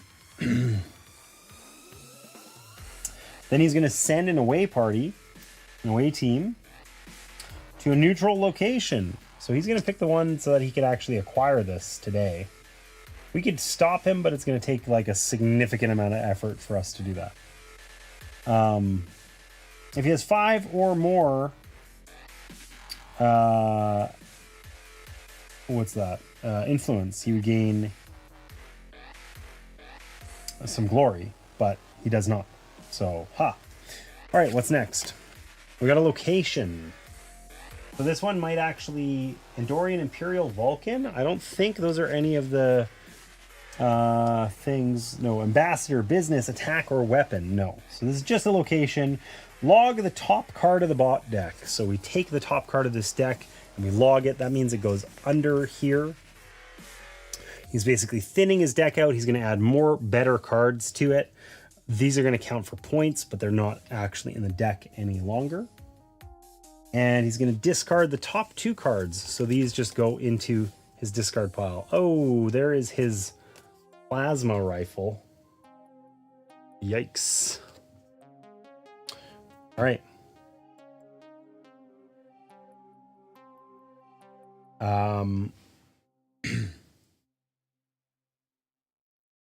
So then we're going to resolve the stardate card. So this says during the next player's cleanup step, he is the next player. Wipe the market, removing all tokens. So wipe the market means that all these are going to go away. I think they just go into the junk pile here, and all these tokens are also gone. So should probably make sure that I get that right, given that we haven't done it yet.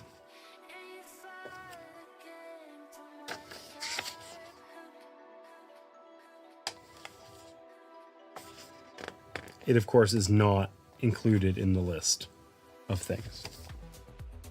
Because why would that be? Why would wipe the market be on the list of terms? Why? Surely not.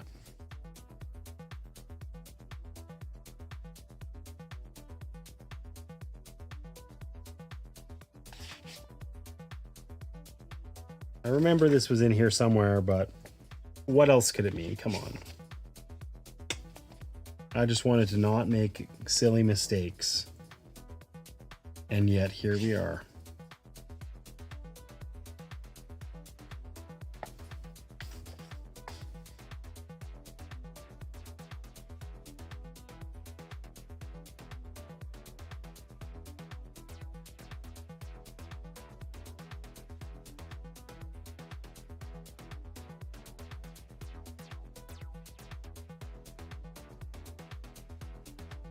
Whatever.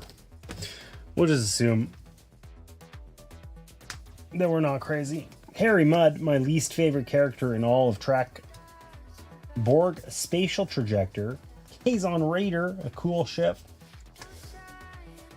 And Kelpians, an ally. Return up to 2 incidents from your hand or discard pile. And then log that card. Ooh, log it though. That's not ideal. Okay, cool. So we've resolved all of this. This is out. These are out. We clean up a little bit. The bot's done. And we are going to place a token on the least valuable card to us. So least valuable is going to be one of these ones. But how does it actually determine? Printed VP, focus icons, endgame, and glory. Okay, so it ends up working out very similarly. We'll just put it on Harry Mudd. And we will call it a day. Okay, it is our turn. So, we've got our 5 cards. We get to do the resupply step. So, for each person in our hand, we gain a dilithium. Boom. Also, I've realized I failed this. After gaining an ally, discard a card to gain 1 glory, and you may beam the gained card to a ship. So that would have been good to know. We'll have to remember that for next time. Next time we gain an ally, because glory is points. That's how we win. So we've done all of our resupply steps. That's the only one. We just get a little bit of dilithium, right? Now we do our control step. So our away teams are going to come back. Our ship gets dismissed, which sucks. But we now gained control of Injury 8. Okay. This gives us an action, which feels extremely huge. And a little bit on our little tracks here. So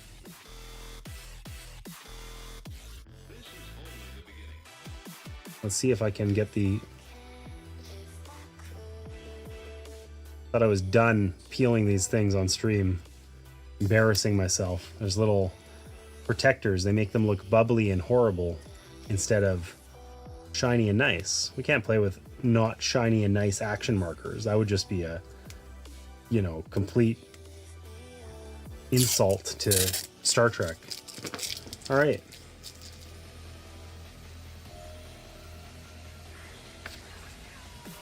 I am going to presume that we get this permanently. I don't have any reason to believe.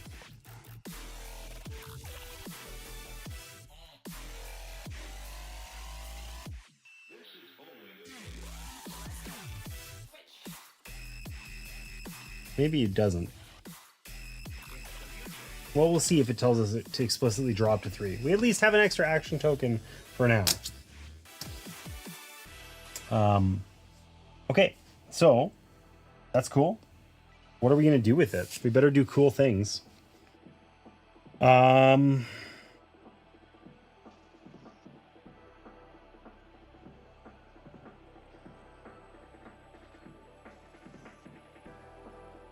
guess we got to put out another location as well. Memory Alpha. Control. You may log a card. You may duplicate a play operation of a person, cargo, ally, or directive from your log. So that's other cards we've logged, which is currently none. A reaction, though, after gaining a card, or after logging a card, rather, gain a glory. So we could print points by logging cards. It's kind of cool. Okay, first things first. We're going to play our first contact directive. Scan 2 of ally. So scan lets us look at the top 2, pick one, keep, and then return the other one to the bottom of the deck. So we can either have Tholians or Organians. Okay,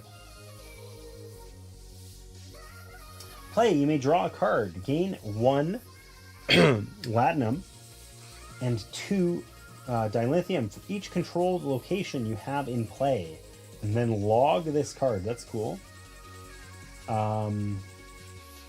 This one requires us to have, I don't know what that is. Research.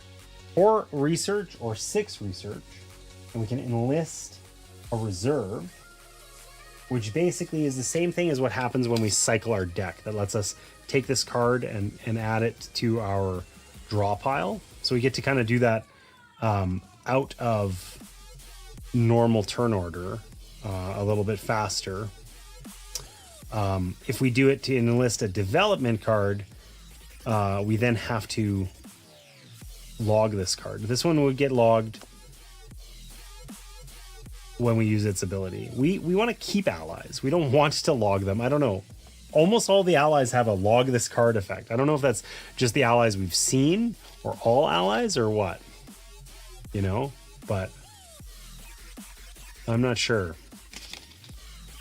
I guess let's try keeping this one. And I'm not actually sure when we scan, where does it go? Does it go, it's probably the same. We don't take it, so we get to choose. Does it go on the top of our card or into our discard pile? At some point we need to beam.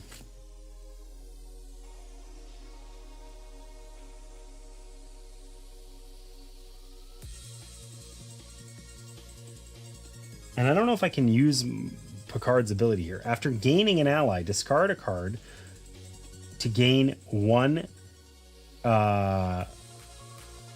glory, and you may beam the gained card to a ship. We don't have anywhere to beam it to anyway. And we didn't gain it, we scanned it. I don't know if scanning is inclusive of beaming or not. Or gaining, rather. Oh yeah, and then gain either one of the scan cards. Okay. So we did gain it. Okay, so we can discard a card to gain a glory if we want. What's a card we're not going to use? Is there actually one? We're not going to use this Strange New Worlds again. So let's just discard that and gain a glory. It gives us more points. It cycles this faster, which is how we get to the end game before running out of incidents. Okay.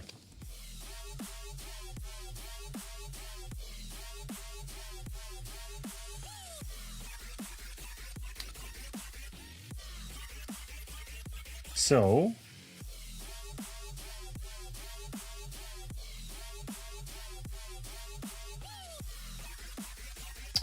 how are we going to do this?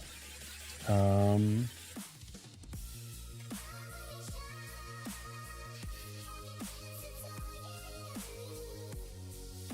mean, I think we can't prevent him from getting that. That's just happening, whether we like it or not. Let's put Wharf out. Play, take an incident. That goes into our hand. Trade embargo. Oof. We have to spend a latinum. Take an incident and discard it. Okay, so it's out of our hand. Discard the top card of your deck. Hope it wasn't something good. It's the ally. Of course, we knew it was that. Send 2 away teams to a neutral location. So we have to pick either Memory Alpha or the Amargosa Observatory. So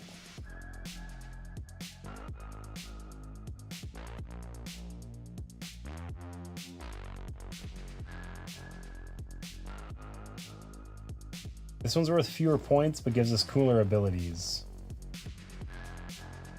This one's great if we've already logged a bunch of cards, but it would let us duplicate a strong ability like our ally cards, but we don't actually want to do that. I don't know why I'm acquiring so many locations. I mean, they're worth points, so let's just go for the observatory, because that's going to help us get our tracks up. Okay, so we're almost out of cards.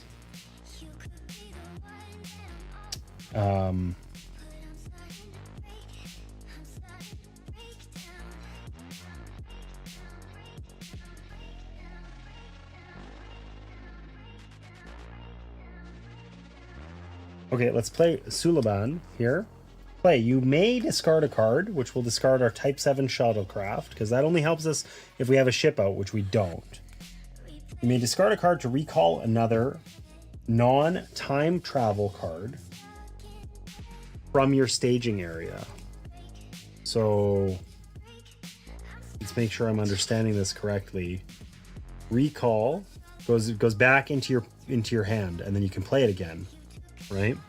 So let's recall our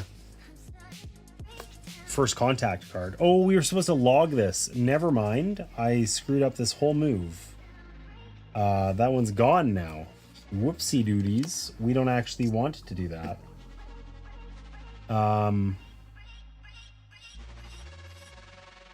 Okay, well, whatever. We'll recall Wharf then. We'll still discard our shuttlecraft, and we'll recall Wharf.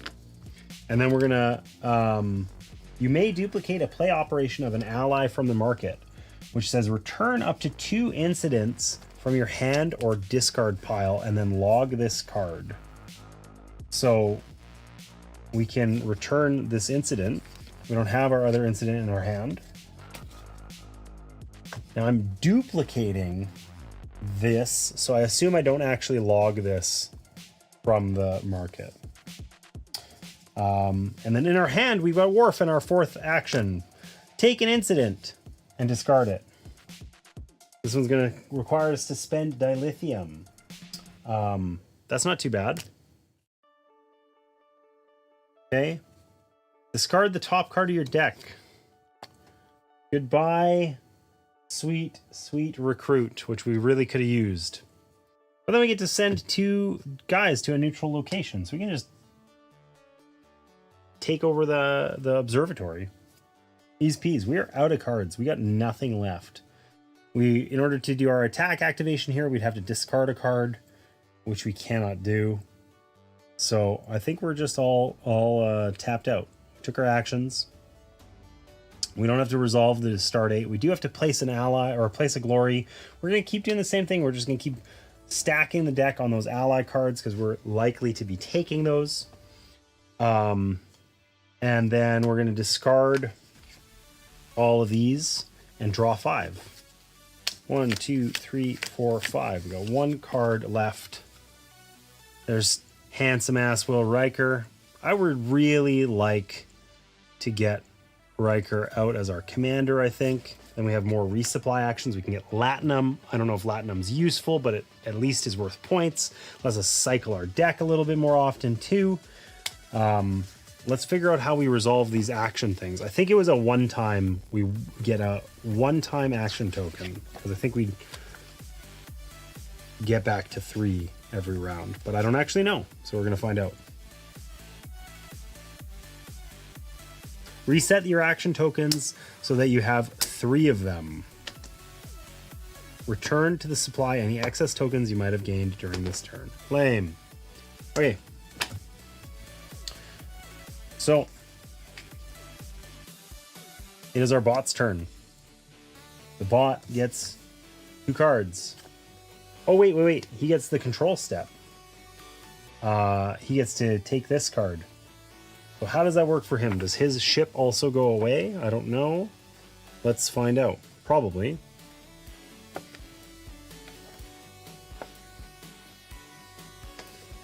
It takes control of it, dismissing / removing all tokens present at it. Okay, so his ship is gone.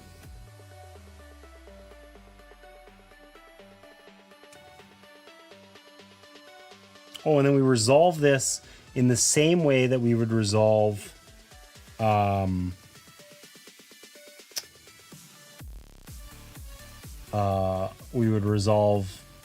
other cards. So it's a location card, obviously. So we resolve it as a location. So log the top card of the bot deck. So this one's gone. And then discard the top 2 cards of the bot deck. We're going to discard those two. This is helping him cycle his deck again. And then he's just going to keep it there. I think we also resolve the control effect.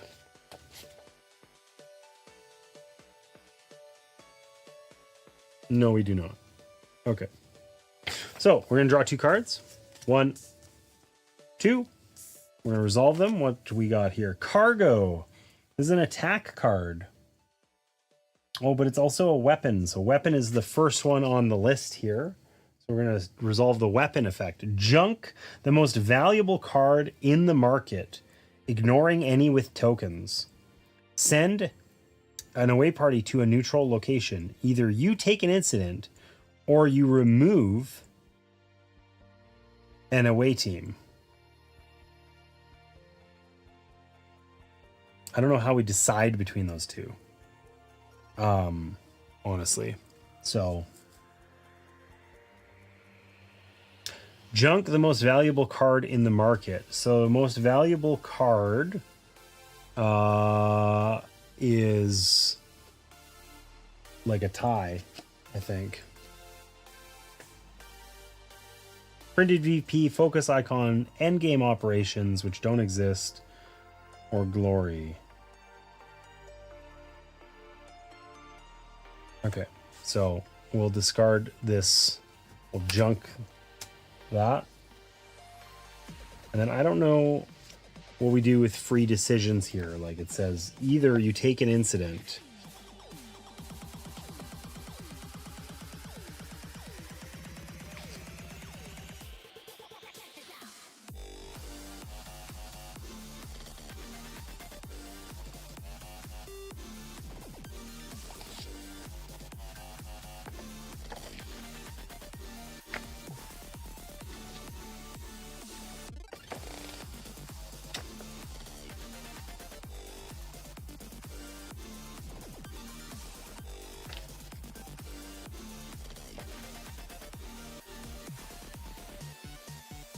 This is covered in here somewhere. Incidents and unspecified choices.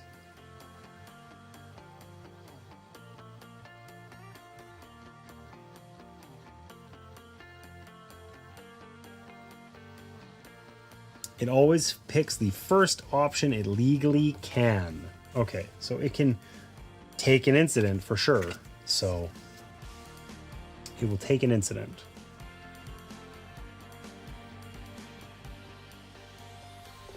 But it goes in the discard pile, I believe. Okay, and then what do we got? A directive. So the directive, gain a business card. Are there any business cards out? There are not. Otherwise, the cargo. Yeah, really likes cargo. Send an away team to a neutral location. So what's the most valuable neutral location? This one by far. Maybe not by far, but by a little. If the bot has 5 or more influence, which it does not. So that's it. Bot turn is done. We did those 2 actions. We also need to put a thing on the card that's least valuable to us.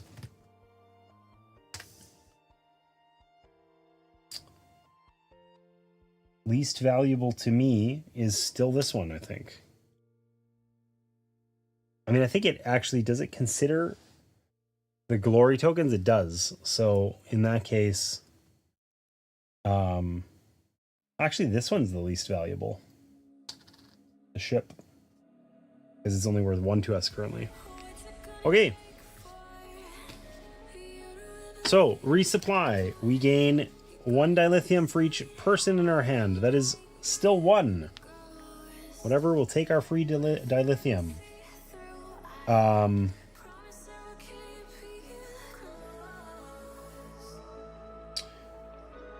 We will then gain control of this location.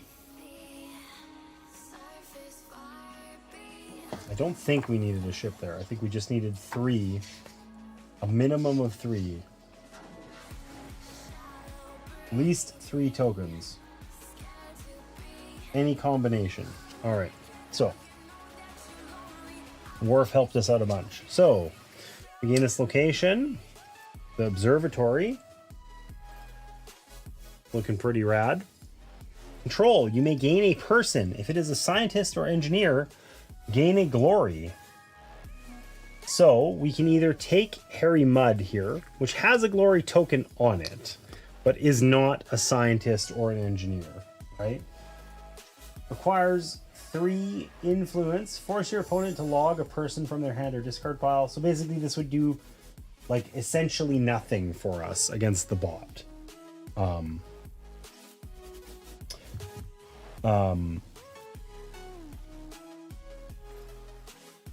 Dismiss this card to recall a non-time travel card from your staging area. That's handy though. But I think we're gonna forego the glory and we're gonna take this one and we're gonna just know deep down inside that this is either a scientist or an engineer. It is absolutely not a scientist or engineer. I guess it's May. We didn't have to gain it. Too bad. We took it. What does that let us do? Put a person into your staging area without triggering their play operation. To duplicate a play operation of a person or cargo from the market or your discard pile. Okay, so we basically more or less discard a card from our hand in order to dupe a different card. That's kind of cool. And we can spend 1 dilithium to find a card in our draw deck. That's handy as well. Okay, so overall, I'm pretty happy with that one, actually. Would have been cool to get a free point, but oh well. And we get to reveal another location. Free Cloud. You may spend 1 Latinum to scan for business. Okay. Activation, discard a card to gain a Latinum. Activation, spend 2 Latinum to find any card. Wow, that seems exceptionally good. Okay.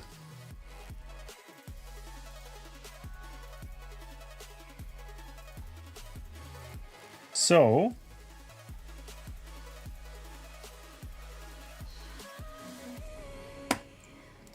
let us take a look. What's in our discard pile?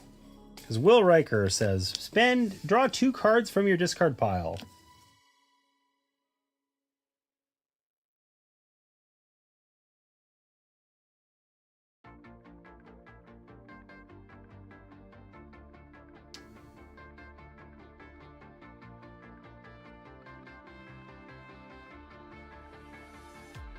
Okay.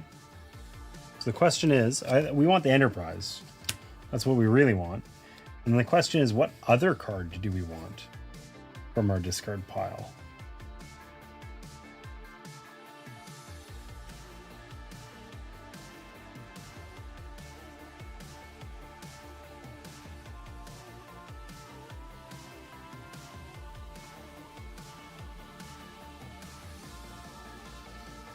I think that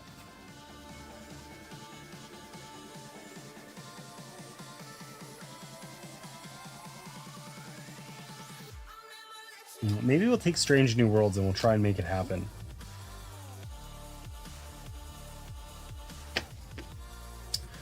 We'll see how this works. Okay, so it says you may spend 1 dilithium, which we have lots of, so we will, to send an away team to a location. If you target a controlled location, trigger that card's control operation. So we're going to send it back to injury 5. And we're going to take an extra action token. And we're going to be real happy about that.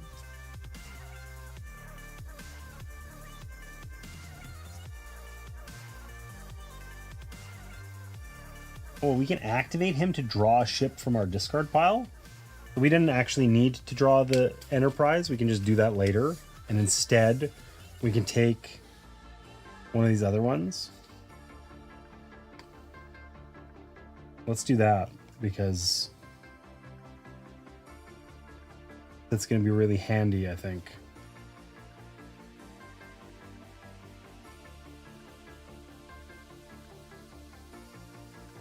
I mean, Worf's like our way of getting locations.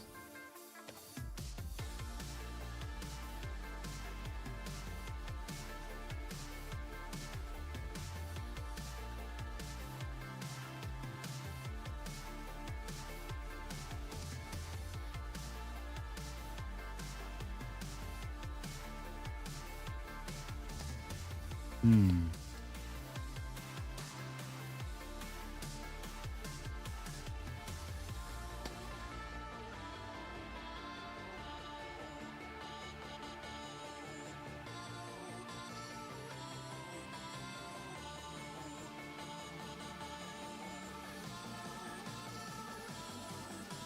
just like a little too poor, I think. Whatever.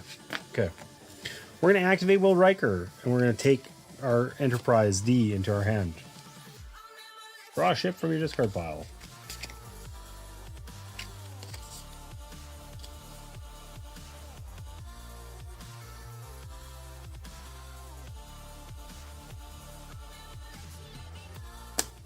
Okay. We're going to play the Enterprise D. Deploy the ship. Warp this ship or beam a card there. Well, we're going to deploy this ship. And we're just going to keep...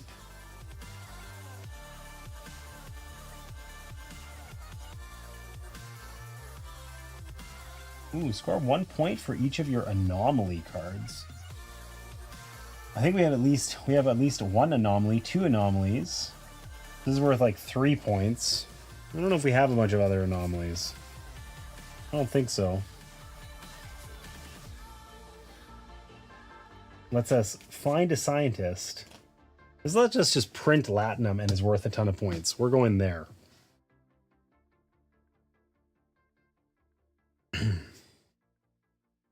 Okay. So this also lets us increase a thing. So I think we can now play this. We can enlist a reserve, get a card on top of our deck. That's cool. What else do we want to do?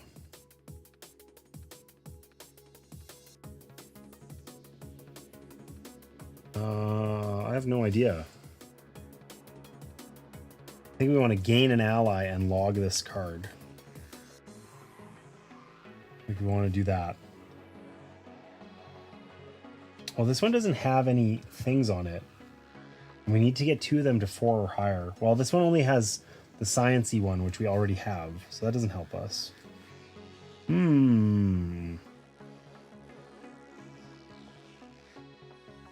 Oh, wait, I was going to put this guy here. That's right.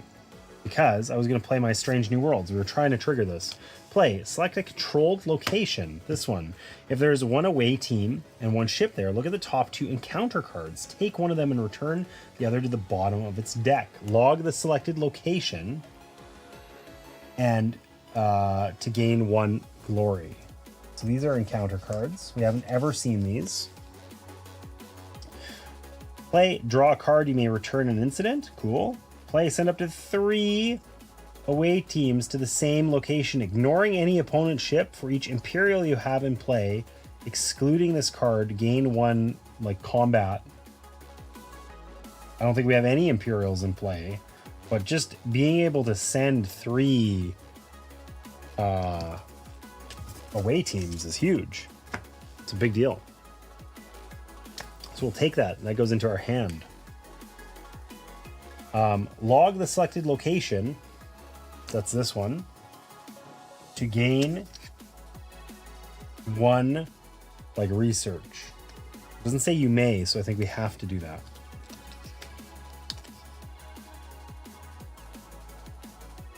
What happens to these guys when it's logged? They're probably dismissed, right?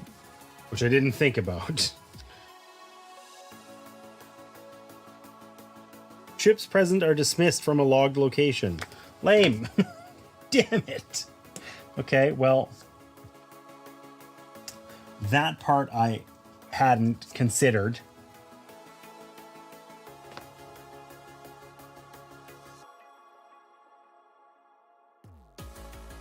Damn it. Anyway, that's okay. That's okay.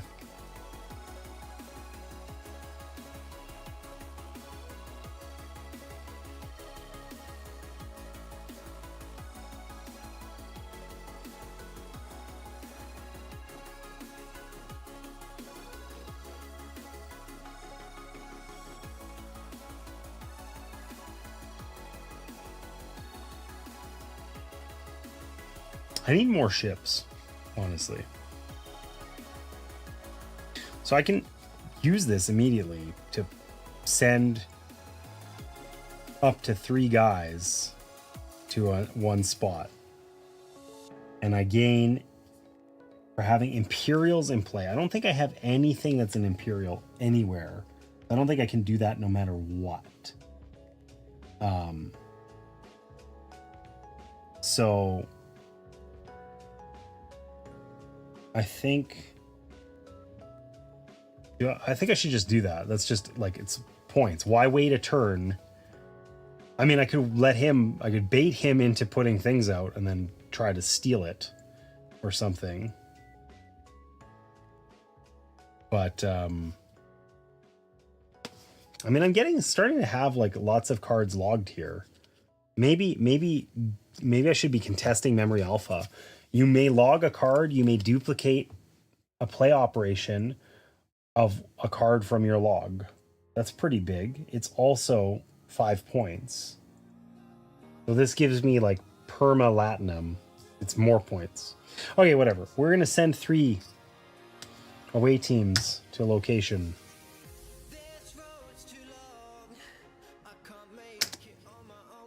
We do not get to gain any militaristic stuff because we don't have any Imperials in play.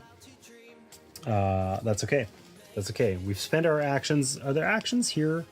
You may put a card on the top of your deck to return this card. You may promote a person from your staging area to duty officer. Let's do that. So red alert. So we're going to return a card to the top of our deck. Put this back. And then we can put Handsome Will Riker here, which I think we might have had to do before we were able to activate him, actually. I'm not sure. I might have cheated, but it's okay. It was within our...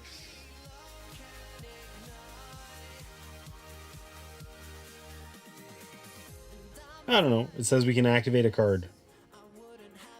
Person in the duty officer slot. So we did cheat, but that's okay because we were able to put him up there anyway with the cards that we had by getting rid of our red alert. So it wasn't so egregious.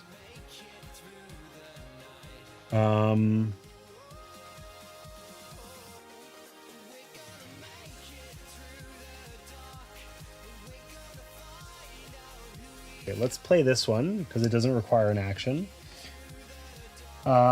Spend 1 dilithium to draw 2 cards and discard one of them and gain 1 influence.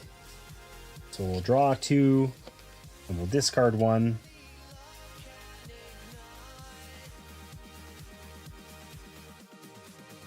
This one's very useless for us unless we have ships, which we don't currently have. So we'll discard that one and we'll draw this one, and we gained our thing already.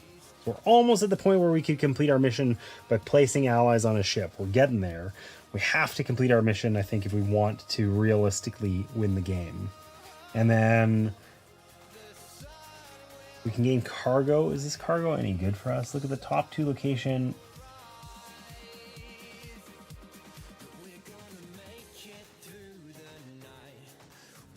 Oh my god, this is crazy. That'd be cool to get. Okay, so we're just gonna hang on to these then, I guess.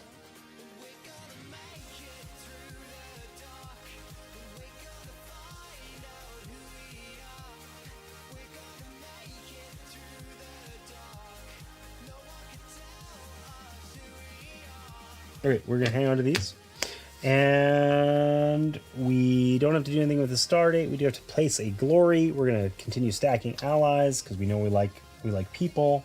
We're not going to discard any of these. We are going to draw. So we will sweep away all of our things here. We messed this up on that first turn. These get shuffled. We play a reserve card on top, and then we draw our remaining 2 cards. We're done. Beam me up! Am I right? Yeah. Yeah. You look like a Jack. You look like a Star Trek enjoyer. I feel like that's almost absolutely sure, like certain to be true. I know it to be a fact. Factual statement. Enjoys Star Trek. Okay, it is the bot's turn. So, we don't do any resupply. He doesn't control anything, so we're on to action steps. Thanks for the raid, Mega Hey. and welcome you three Welcome lovely in. people. Appreciate that raid.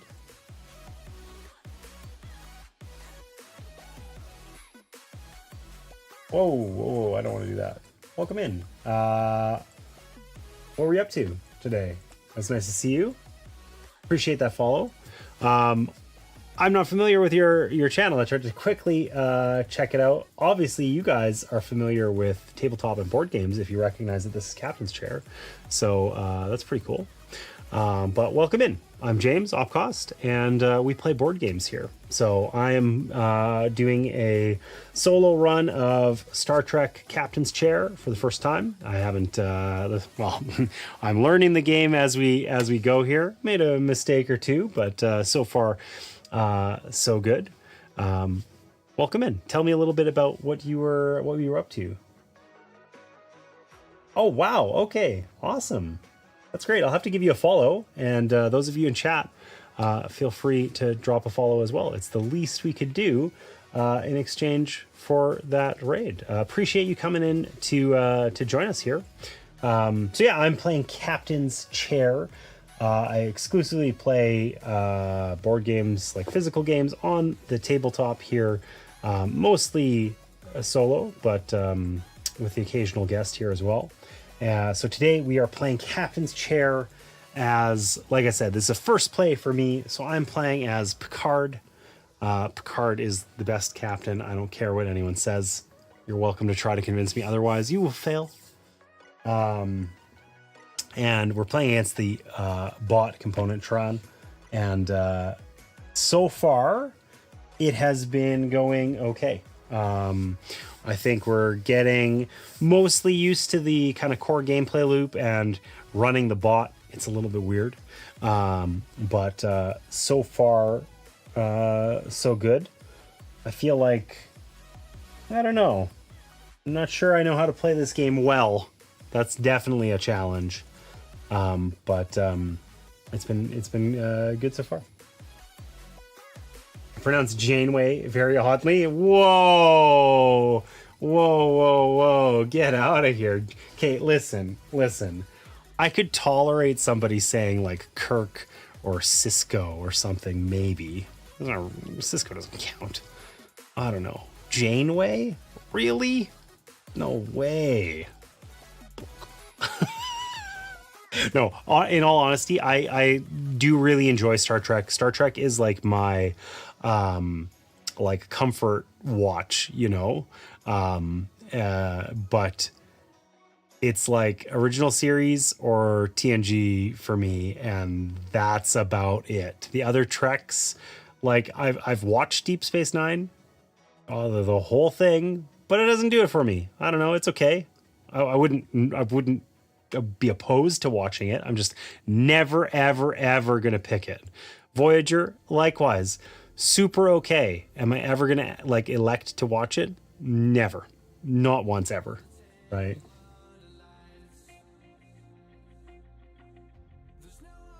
You've managed to complete the training mode with Picard. Cool.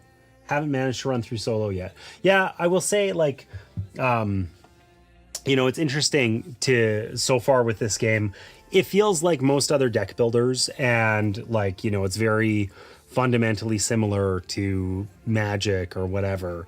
But there's definitely like a little bit more intricacy to like the terms than I expected. It's not like there's anything surprising here. Everything's like very similar to all those other games, but I just feel like I'm getting a little bit hung up on, oh, I get to like, you know, take versus gain versus scan and whatever, right? Just getting a little, the hang of the nomenclature a little bit has taken slightly longer than I anticipated. But overall, it's like, you know, it's pretty straightforward. And, you know, the bot that I'm playing on with the ensign bot, the absolute easiest bot difficulty, honestly, it doesn't feel like the bot's really doing a lot. I'm just sort of going through the motions, picking up locations because I can, and hoping that one day I'll have enough allies to complete my mission. I really haven't figured that out too well just yet. But it's fun. It's fun. And it's like, you know, good nostalgia. Like there's some fun locations and card art and all that good stuff. So you'll hit the book a lot for those terms. Yeah, totally. Like that's just it. It's just like I feel like I'm, in most cases, they're pretty like familiar or self-explanatory. Like I'm fairly sure that about what they mean, and then sort of like I'm just uncertain enough that I end up looking it up. So the good news is they do have like pretty good reference material for like most of the common things and the bot turn and whatever else. So at least there's that. Okay, so I think when you guys rated in, we were just doing this bot turn. So the bot skips its resupply step, doesn't presently have enough control on any of these locations to snipe one away from us. So it's just on to the action step. And though I want to check that. I want to check something really quick.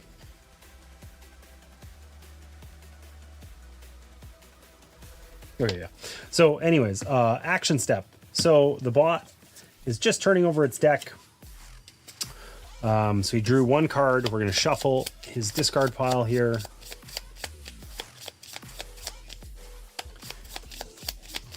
And add one of the supplemental cards to the top, which of course is the one we're going to end up resolving. So in happy news, we're playing the Ensign bot, the easy difficulty bot. So we're only going to draw 2 cards for him to resolve, which I don't know. If we were doing anything more than that, I'm sure I would just be getting annihilated here. Actually, it's like a bit opaque. I have a bunch of location cards and some stuff logged, and it's like, okay, those are worth points, but like, I don't know if winning is going to be 30 points or 100, you know? So it's a little opaque as to how well or not so well we're doing. So, all right, what do we got here? We got a Type 3 Disruptor. We were not hoping to see this. So, we always resolve traits first if we can, and then suits. So this is an attack card. And well, it's a weapon, actually. It's a weapon because we go top to bottom. So we junk the most valuable card in the market, ignoring any tokens. So the most valuable card in the market, ignoring any with tokens. So that's just this wormhole, period. It's junked. See ya. Then we send an away team to a neutral location.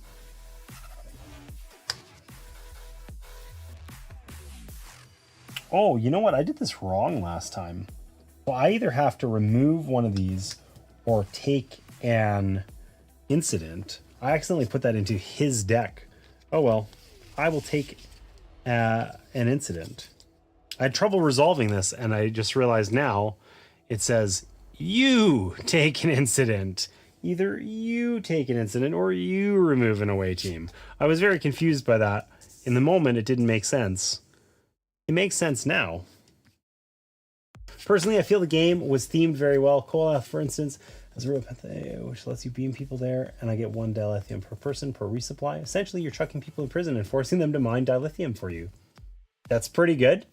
That's pretty good. Yeah, I mean, this does feel like thematic. Like, you know, here we are playing Picard on basic mode. Our mission is to peacefully negotiate with allies. That's right up his alley, you know.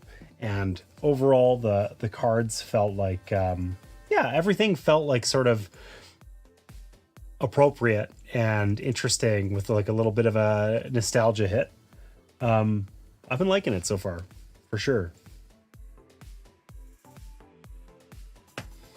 What's been hard is I don't know how to play well. It is very, very obvious that I'm kind of going through the motions, but not really sure what the hell I'm doing, you know?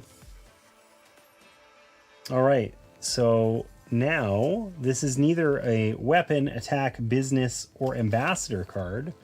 So we're going to resolve an ally. We haven't had an ally card come out yet for him. So discard the top 3 cards of the bot deck. For each person in the bot discard pile, which is 0, gain 1 influence. For each ship in the bot discard pile, which is 1, send an away team to a neutral location. Okay, so it looks like he's going to capture Memory Alpha next time unless we do something about it, which we're probably not going to do.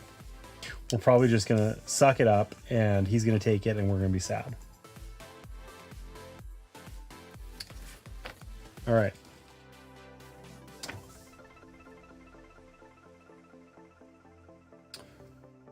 What is the least valuable card to us up here? Currently, it's definitely not that one. Or this one, probably. It's likely this guy still. Harry Mudd, my least favorite character in all of Trek, remains as the least valuable card. Oh, and I took that from the wrong place. Whoops. I've probably done that a couple of times too. Okay, so it's back to our turn.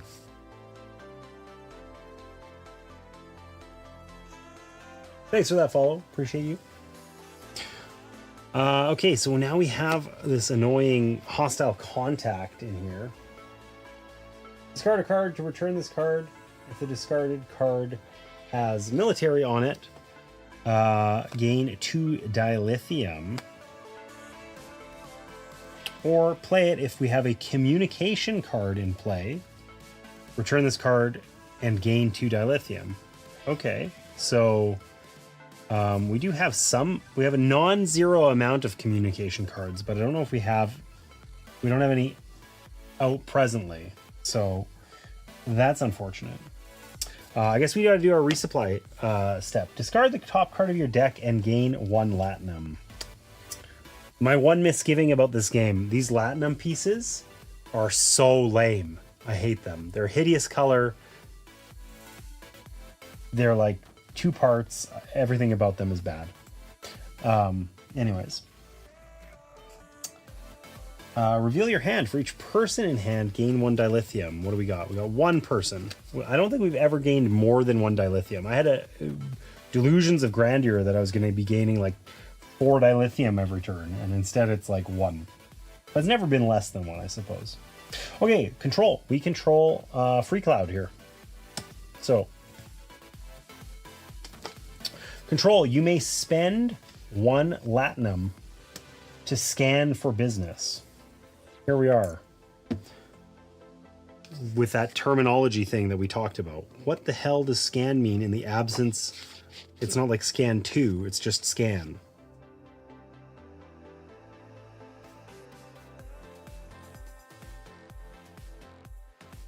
Scan for trait. So we have to take one of the cards from the market if it has a business, if it has the business trait on it. Otherwise, we pick a suit and we just look through that deck until we find a business card.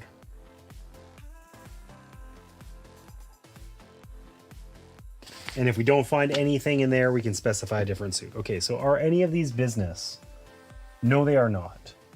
So I just want allies. Like,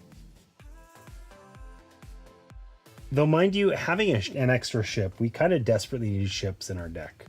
One of the biggest problems we're having is we have like the Enterprise, and that's it. Why don't we look? We'll spend some time here. We'll look for a business ship. I don't know if that's a thing. I have no idea if that's a realistic expectation. Hey, business. There it is. Okay. I don't know where these are supposed to go. We'll assume they go on the bottom.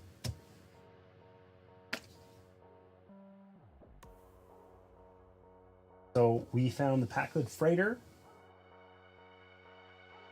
Play, deploy the ship. You may gain a cargo from the junk. If the gained card is a weapon or anomaly, gain some military. You can activate to spend a dilithium to warp this ship. Or discard a card to beam a card here. This would be a great one to slowly accumulate our allies on. So we're going to put it right on top of our deck. We'll draw it next turn.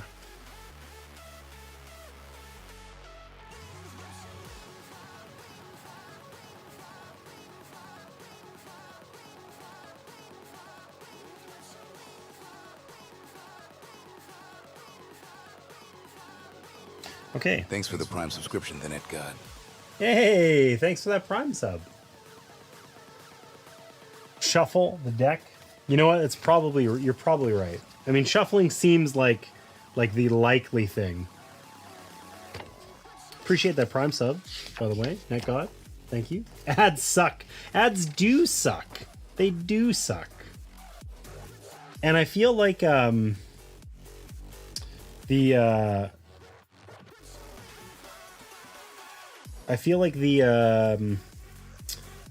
ads on Twitch now are like hilariously long. It's never like an ad. It's like 7, you know?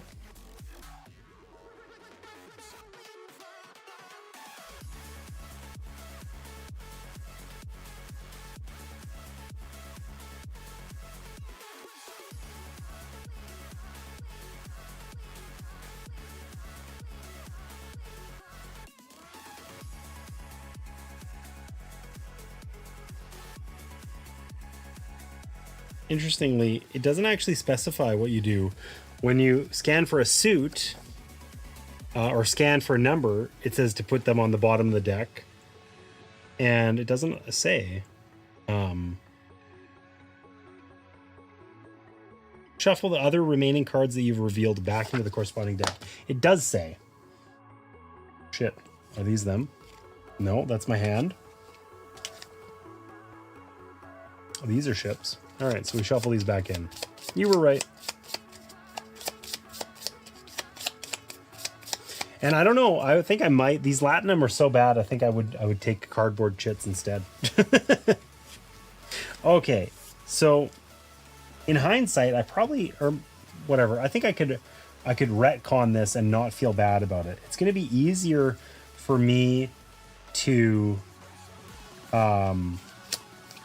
draw this from my discard with my good pal Riker here than to draw it from the top of my deck. Like if I want it this turn, I could just, well, I could do that. I can activate this Riker here. Draw a ship from your discard pile. I'll do that. I'll feel happy about that. Feel good and clever and nice. So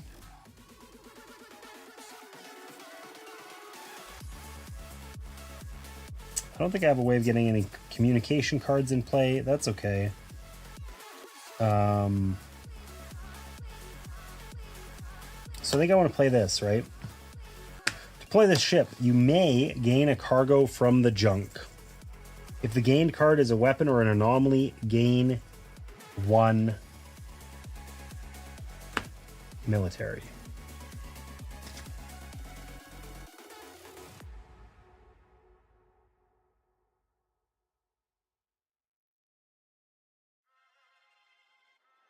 I could take this unstable wormhole. It's worth 2 points. It also is an anomaly card. Look at the top 2 location or encounter cards and put them in on the top or bottom of their deck in any order. If you have 6 or more influence, spend 3 dilithium to draw the top location and take control of it. Junk a card from the market and destroy this card. That's cool. I was going to buy this and then it got junked by the bot. So, okay. we don't have 6 or more influence. We're not going to have that for a while, so we'll just put that over there. But because it was an anomaly, we gain a military. Rad. Okay.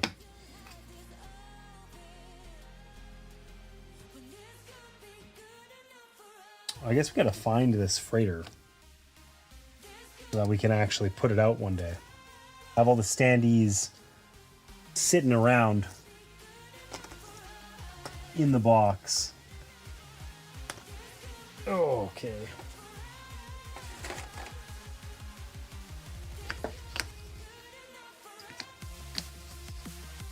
The pasture. Here we go. There's our freighter. Perhaps the least interesting visually of all of the ships in this game. But that's okay. That's okay. We're going to shove some allies on there and complete our mission and feel good about it.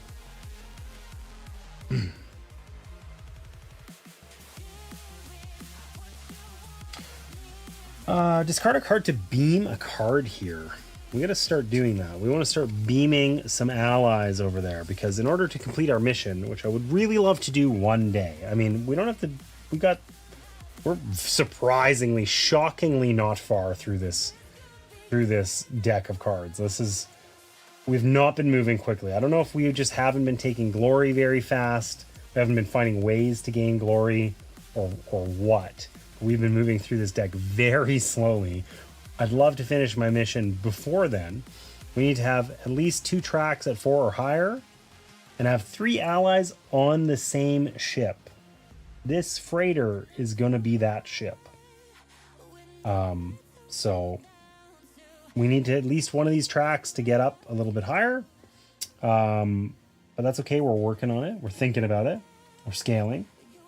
And we need to get 3 allies on this ship, which is going to take a long time. So,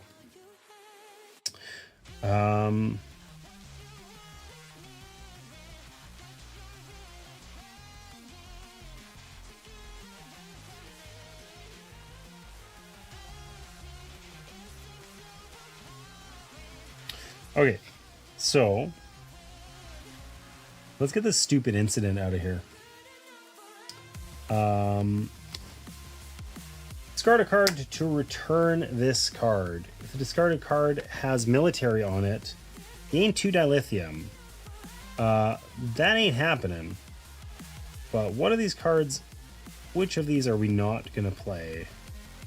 We're probably not going to use this analyze card. So let's get rid of that. We'll return our incident. We'll be happy. And we got one more action that we can take.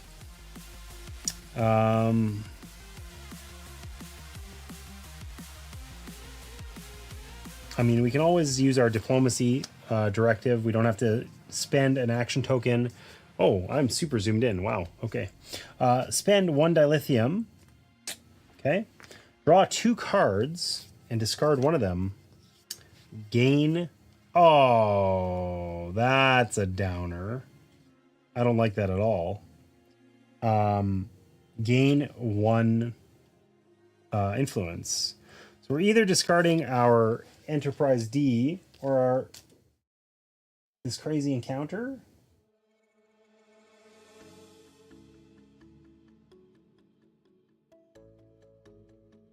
The encounter really lets us just kind of one tap a location. We just get to take it immediately, which is pretty cool.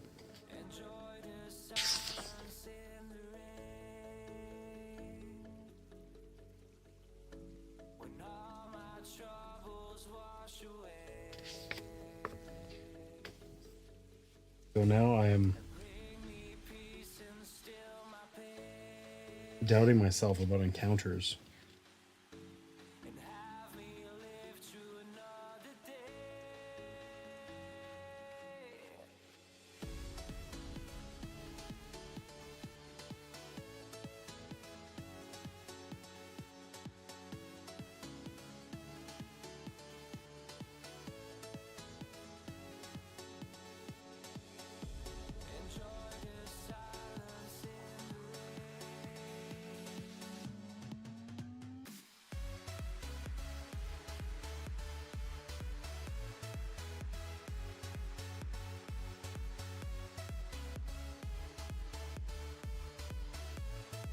Well, that didn't really tell me anything.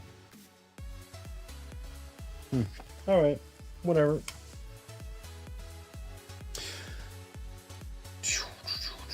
So,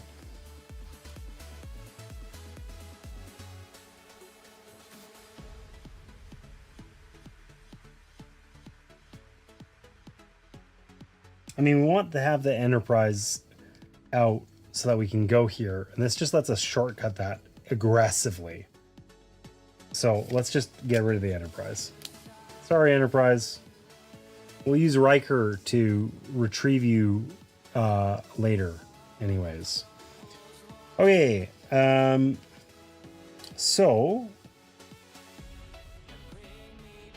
I mean, we could send 3 away teams to Memory Alpha just to giggle as we prevent the bot from taking it, you know? Encounter cards are quite powerful. Well, I was just wondering if encounter cards I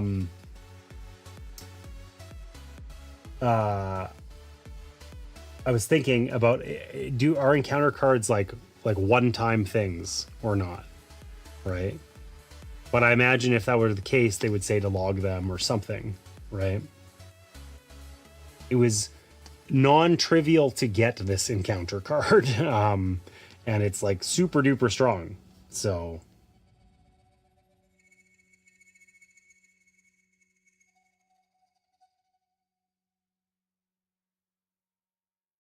it just felt like thematically, like just from a terminology perspective, the idea of an encounter feels like something that occurs once, you know?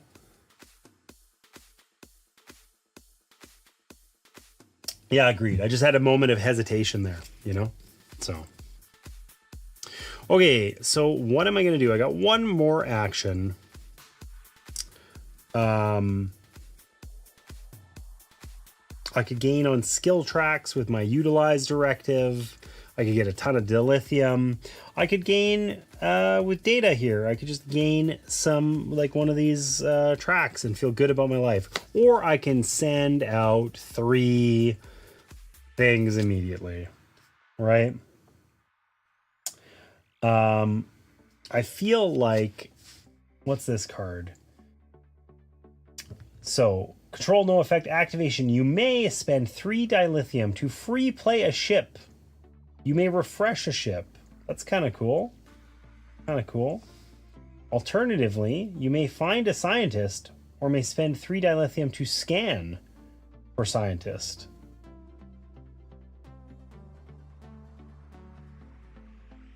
After putting a scientist into play, gain a glory, and score 1 point at the end for each of your anomaly cards. I have at least 2 or 3 anomalies. I think the wormhole might have been an additional one. So this is actually worth like a decent number of points. I'm unlikely to get very far on this track. I could just go yoink this and giggle about it. Or I could prevent him from getting memory alpha and giggle about that. I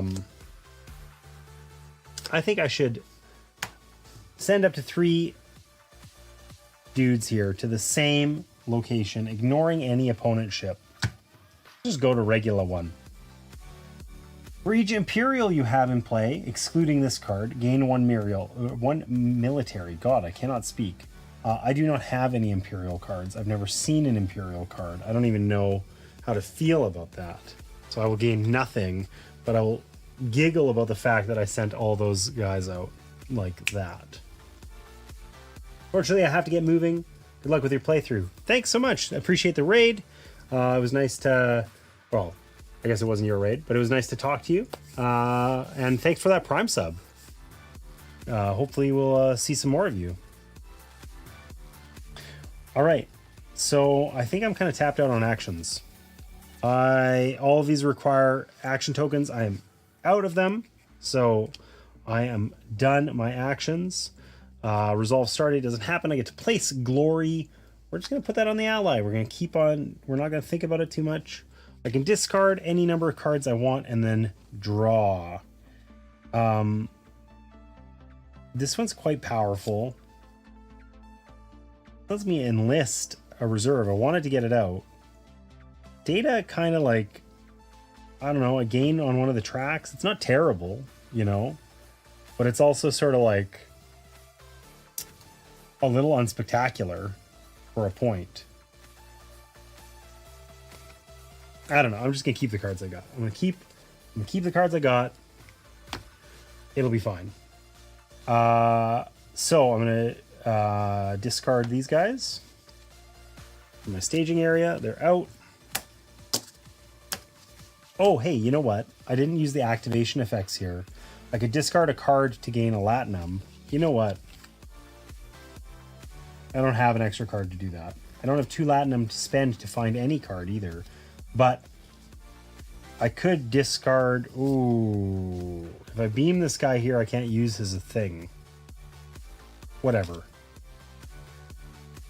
Oh, I have to discard a card to do it also. Eee, I don't like any of that. Okay, whatever. We're not gonna do that. Okay, we'll draw 2 cards. Feel happy about our lives.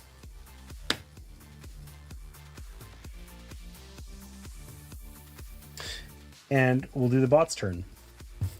Okay, so control step. He gets memory alpha, and then we resolve it immediately as a location.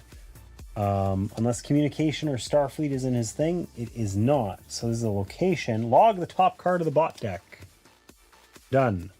Discard the top 2 cards of the deck. Done. And then we're going to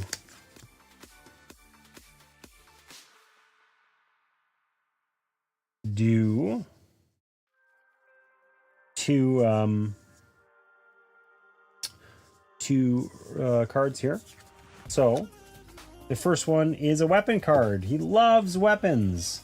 Junk the most valuable card in the market, ignoring any with tokens. That means it has to be this one. Send an away team to a neutral location. Can either take a thing or remove. Okay. So for him, the most valuable one, this is worth 0 to him. This one is, or 1, I guess. 1 and 1. This one's worth 1 plus 5 because it has an endgame effect. I'm going to end up taking it, more than likely, but maybe not. So I think he would go there. Okay, I guess I'm taking an incident. That sucks.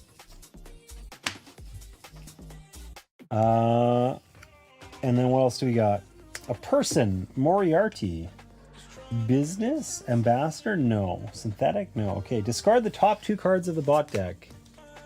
Gain 1 military or influence, whichever is lower. Okay. Send a thing to a neutral thing. Promote this card to duty officer. Okay, so he actually will contest me. And now he has Moriarty as a duty officer. I don't know the significance of him having duty officers.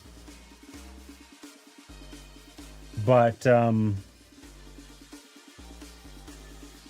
guess he doesn't resolve it again. He can only ever have 1. Okay.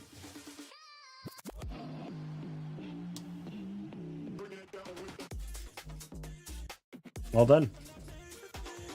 He's going to put this card on the least valuable thing for me. It's getting weird to calculate those. I think it's still Harry Mudd, I think. Okay. This doesn't do anything, so we'll just get rid of it. I feel like there's very few opportunities to actually gain glory tokens, and that means we're playing like 30 rounds. Like, you know, we each add one of these out every time. But there's very few opportunities that I have to gain glory tokens. And it feels like maybe I've missed something there. I don't know. But here we are. Okay. So I now have this stupid political crisis, which sounds exactly like the sort of thing Picard would deal with, honestly. Discard a card to return this card. If the discarded card has influence on it, gain a latinum. If you have an ambassador in play, return this card and gain a latinum. We do not have an ambassador in play. I guess we get to do our resupply first. Discard the top card of your deck and gain a latinum. It was an incident. Reveal your hand for each person in your hand. Gain a dilithium. 1. Again, we've never had more than one person in our hand. And that's it for resupply. Okay, so...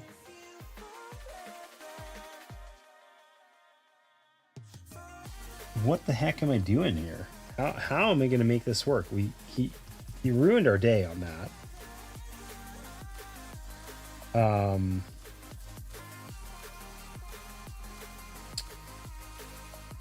I would love to get rid of this.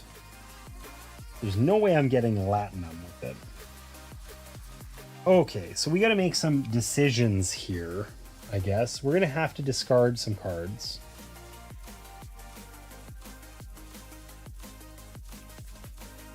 Strange New Worlds seems really powerful, but I do have to log a location to do it.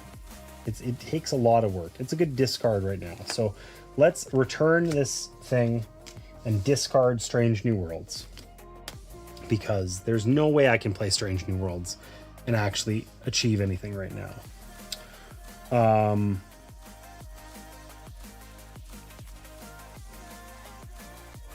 So I want to discard a card to beam a guy here, but I also, okay, let's do this. Let's activate this to draw. I could free play a ship. I could free play this one. I don't have a ship anywhere though, so it doesn't let me do it.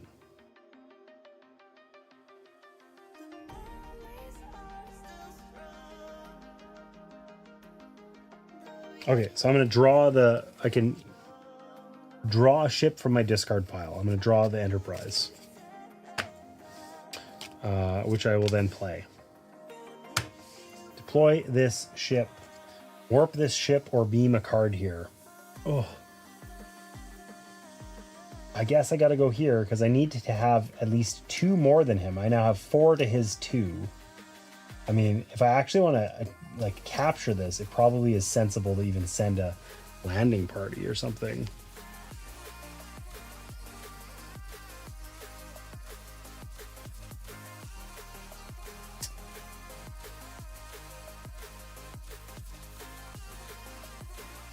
So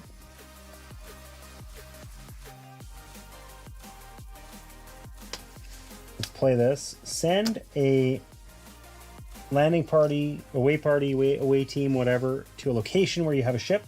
You may put this card on the top of your deck. I don't think this card's going to be super useful on the top of my deck, so I don't think we're going to do that. We're just going to leave it. And then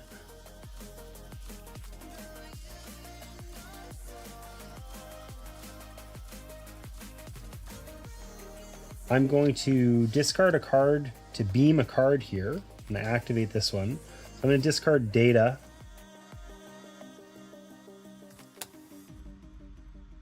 And I really want to play this. I want to, whatever. Let's log this. He's on the ship. We need 3 allies on a ship. So we got to start somewhere. We got only 1 action left, so we'll play this. We can either gain a boatload of dilithium, gain 1 and 2 for each controlled location you have in play. 1, 2, 3, 4. So we can either... Why is my alarm going off? That's weird. We can either gain 9 dilithium. Plenty. You know, we need quite a bit of dilithium once we get into these development cards. Not that much. 2, 3, whatever. Or we gain on 1 specialty track for each matching skill icon you have in play, excluding beamed cards. But if we picked, for instance, research, we have 3 in play.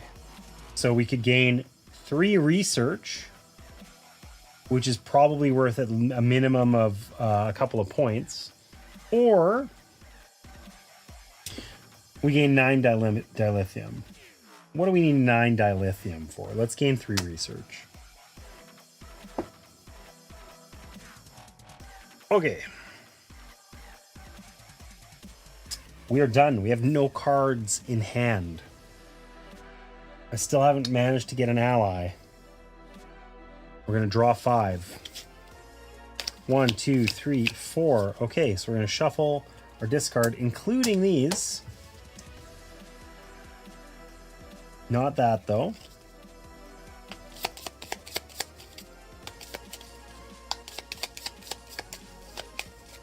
And we're going to put our last card on top of it, and that we're going to draw immediately. Oh, we actually have more than one. We have 3 per people. We're going to gain 3 dilithium, not 1. It finally happened. Shit. Okay. Well, we're done. It's the bot's turn. So, no resupply. Control step. He doesn't have enough. Action step. So we're going to draw 1 card, 2 card. This location is the first one. Log the top card of the bot deck. There isn't anything in the bot deck. So we're going to shuffle this. We'll put a supplement card in it, but that's the one that will get logged. So it's gone. I feel like he has like 90,000 points in there. I don't know. Discard the top 2 cards of the bot deck. 1, 2. Okay.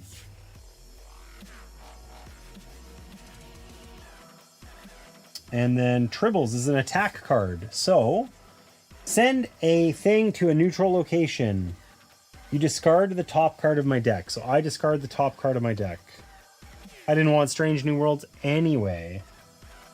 Okay, we actually got to see how he... I mean, surely he continues to contest me. But then we just end up with... we're at a stalemate or something. I don't know. I mean, I think that's the one's the most valuable to him anyway. Because it has the endgame thing, which they value at 5. So, it's definitely the most valuable. Okay. So, where was I? This was an attack. Send a thing to a neutral location. You discard the top card of your deck. If it is a person, you take an incident. And the bot takes an incident. Otherwise, gain 1 military.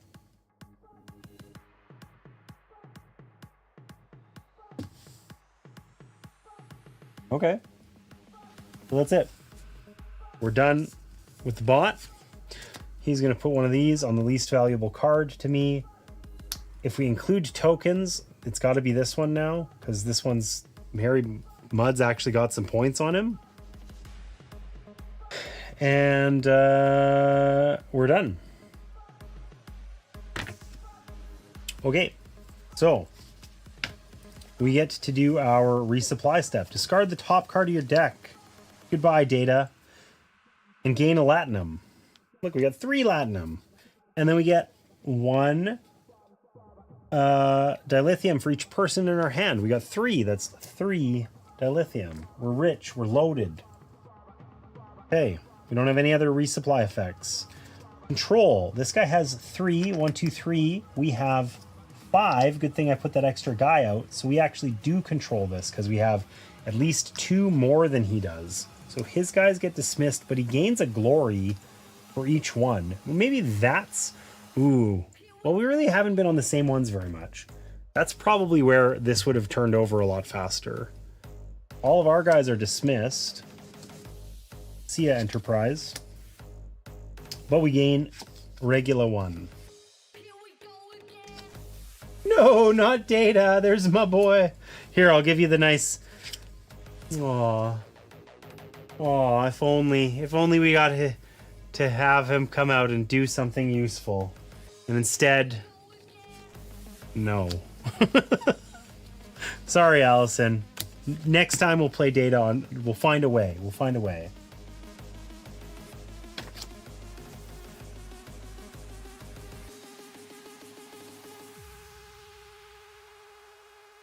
Okay, so we may find a scientist or we may spend 3 dilithium to scan for a scientist. So a scientist would either come from the market.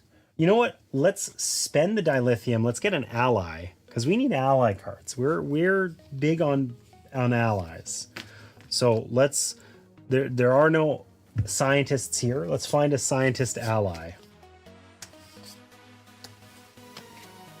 We found an engineer.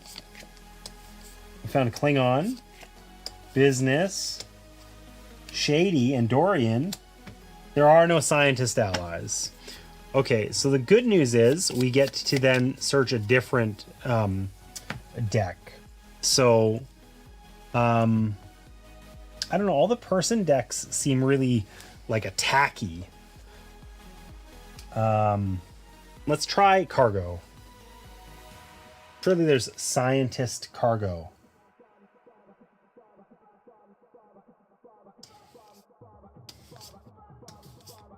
That's got to be a thing, right? It is not.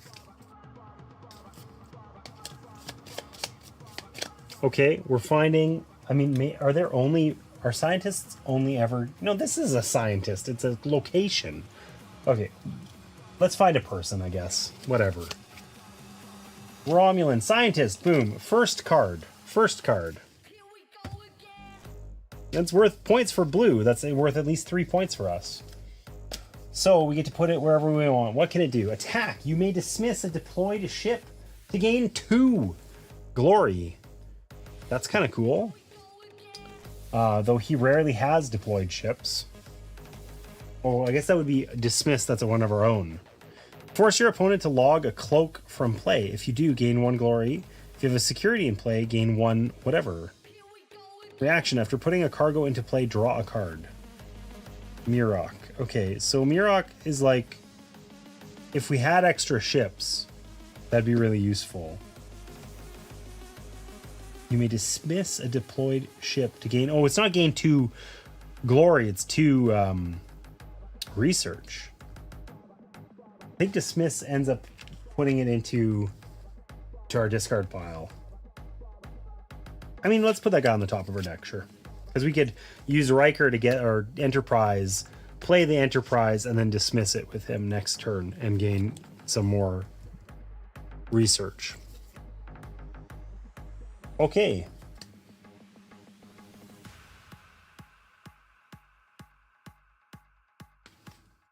So, what the heck now?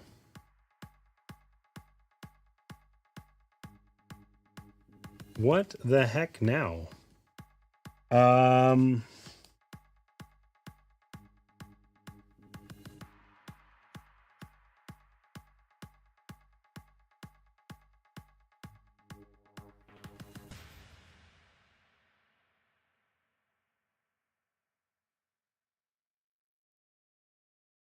Okay, let's do this. This sounds fun. So we're gonna activate Will Riker here. That lets us draw a card from a ship from our discard pile. We're going to draw the Enterprise.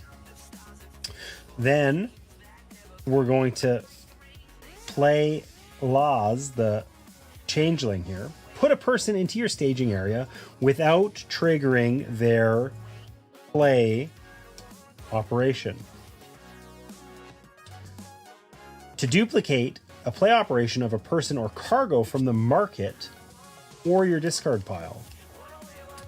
So we'll duplicate the play operation of the Hollow Suite here.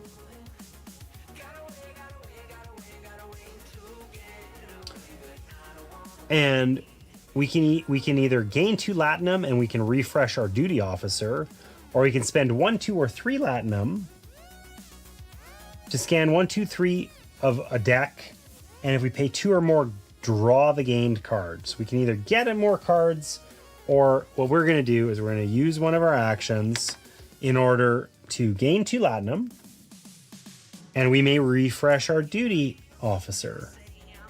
Junk a card from the market. Let's junk Harry Mudd. Screw this guy. You're out of here, buddy. Rom. We like Rom way better than we like Harry Mudd. If only he was useful. Data's useful. He's just not as useful as I would like. I think he's kind of like a late game like scaling card here. Like, log a card from your hand. If you do, gain one thing for every 5 cards in your log. I have, in the whole game, I've logged 2 cards. So for every 5 is rather worthless right now. Anyhow, the significance of all our goof aroundery here is that we can activate this guy to free play a ship with Starfleet. So we'll just play this guy for free. Boom. We get our Starfleet ship out. We feel good about life. And we don't actually care about where we deploy it. Or maybe we do. Oh, we don't have Strange New Worlds in our hand anymore, so no, we don't. Okay,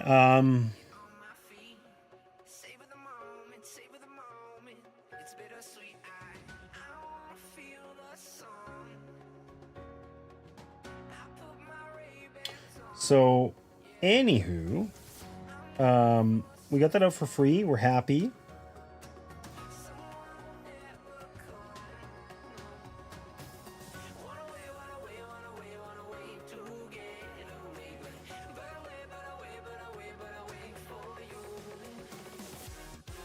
ROM's actually pretty good for us.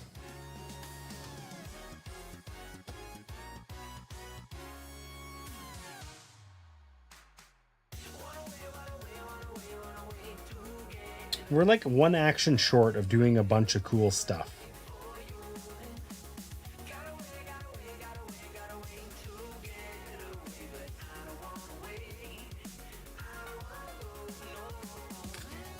We're like one action away. We can almost do amazing things. But instead, we can't. So let's keep things simple. Let's keep things simple. Let's activate our thing here. We're going to discard a card in order to beam a card here. We're going to beam our next ally there.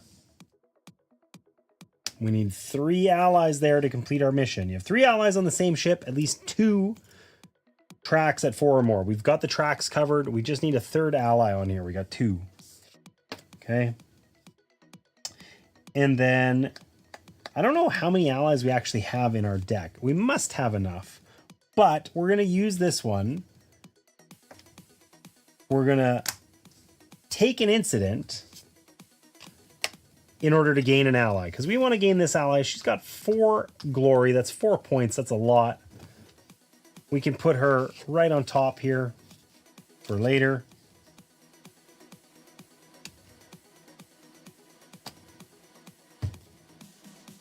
And then we do have one more action, but I think we're kind of... I don't think we actually have anything that we can do. We can't put a card on the top of our deck to get rid of this one. So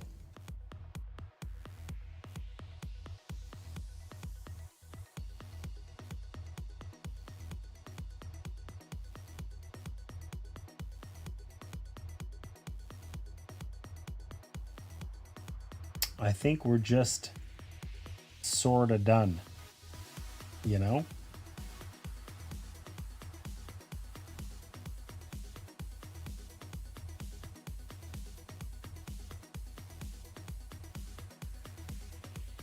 All right, whatever. That was a good turn. We can just keep this incident so we can get rid of it. I guess I need another ally out. Sure. Emerald Chain. You get that. We're gonna discard all of our friends here. We're gonna draw 4 cards. 1, 2, 3, 4, 5. Started counting weirdly. I confused myself. It doesn't take much when you're this old. Okay. It's our friend's turn. No control, no resupply, nothing exciting. 2 cards. It's a location. Log the top card of the bot deck. Man, he has really been thinning his deck out lately. Discard the top 2 cards of the bot deck. Okay. And this one's an attack. It's also a weapon. Junk, the most valuable card in the market, ignoring any with tokens.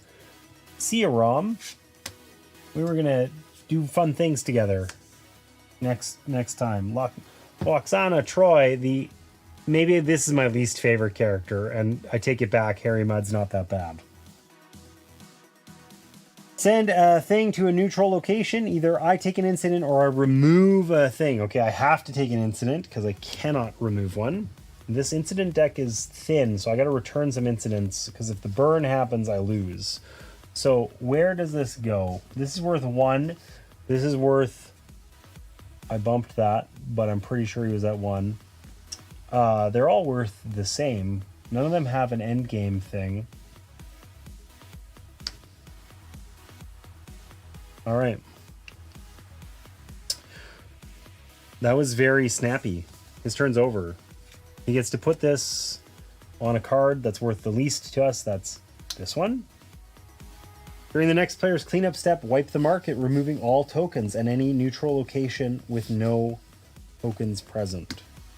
Okay. So, we got 2 red alerts in our hand.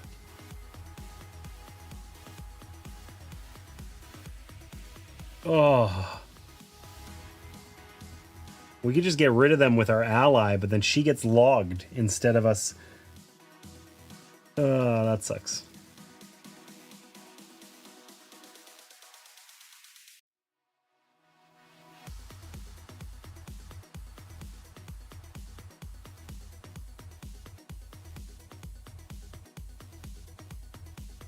Do we have any security cards? I don't think we do. No. Okay. Well. Let's just get rid of these stupid incidents, right? Let's just do that. So, our hand kind of didn't work out the way we wanted it to. You know? It's just a little poopy. You know what we could do, though? Here. We'll discard a card to beam a card here. We're going to discard this one, our analyze directive. We're going to beam our ally here, which means our mission is complete. We can complete our mission at any time during our action phase. So we have 3 allies on 1 ship, and at least 2 of our tracks are at 4 or more. So our reward is we gain 4 dilithium, and we draw 4 cards.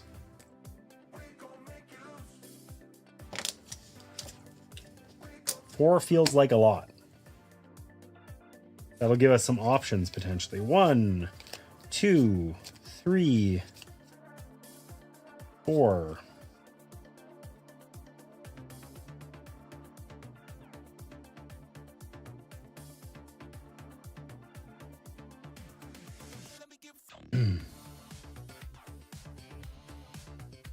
Okay. That didn't really work out in a, you know, magnificent, magical way that I was hoping.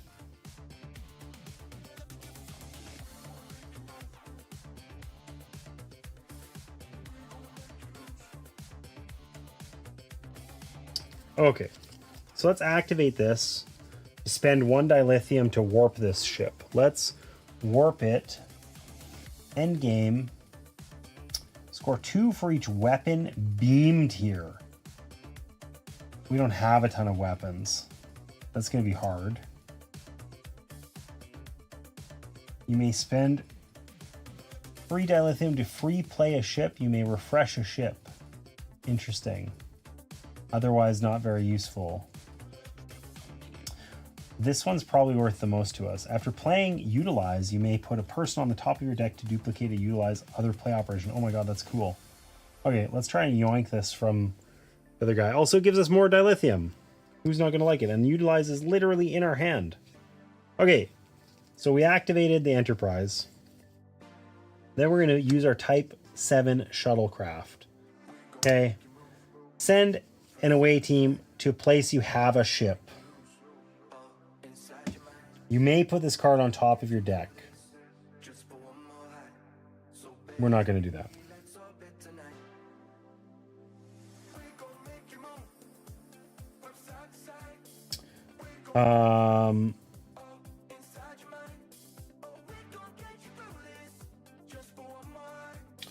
We're then going to play our red alert. Oh, that costs us an action to do. Yikes, I didn't know that. Maybe those are just going to rot in our hand for a little bit.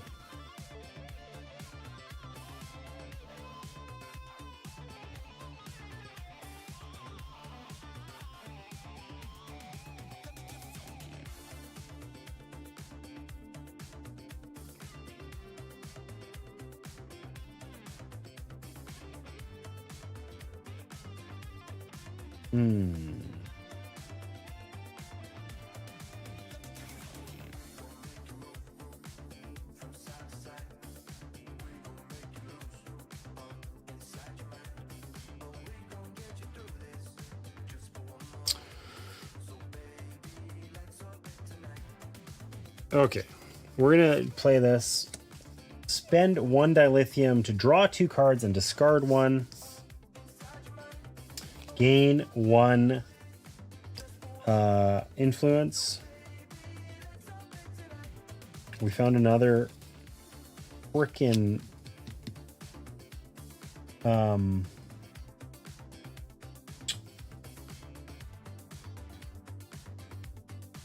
you have an engineer in play. If only we had data. Damn it. Found another incident. Well, let's return our incident because we want to use our big boy thing here.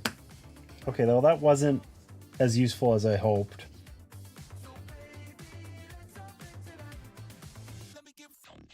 But we can just do this.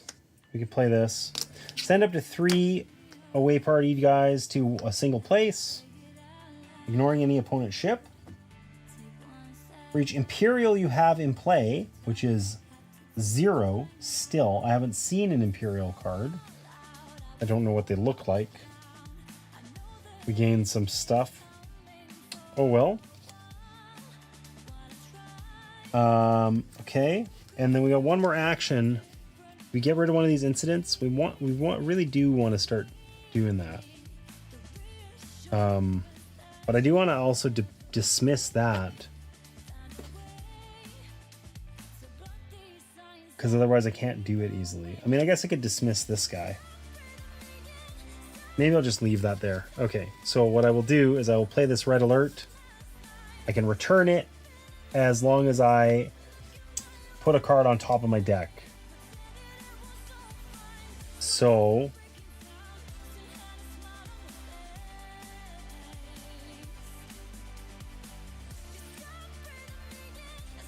we'll put this one on top. And with our final, oh, that was my final action actually. So I'm tapped out now. Are there any activation things that I want to do? I don't think so. I feel like I should have had a guy here always, because then I could have just kept activating it in order to draw cards. I've neglected that the entirety of the game. But that's okay. I think that's it. Oh, I forgot to do this consistently. After putting an encounter into play, gain 1 honor. Oh, there should be 6 on here, which there aren't. Or glory, 1 glory rather. And you may log a card from your hand or discard pile. I mean, I never use this set a course card, so logging it just gets rid of it so that I'm not picking it up. That's an idea. I could log data.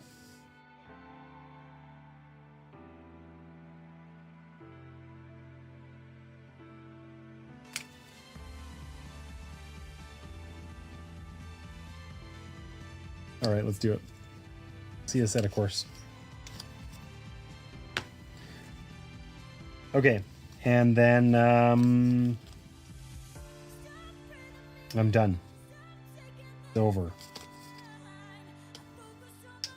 So, resolve the star date. That's this. During the next player's cleanup step, wipe the market, removing all tokens and any neutral location with no tokens present. Oh, really? So these are gone? Okay.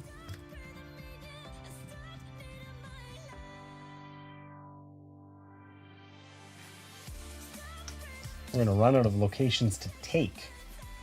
Mind you, this is getting thinner faster. The Horta, something I don't hate. Okay. We did that. We get to place out a glory marker. We're just gonna keep going for allies. Whatever. Aliens. There don't, yeah, no anomalies up there, which would be really good for us. Red, military, not worth a ton of points to us. Okay, and then we get to draw. So, I mean, yeah, we'll just keep what we got. So we got to shuffle our cards here, and we can put a development on, but we got to pay for it. We got lots of dilithium. We need a ship.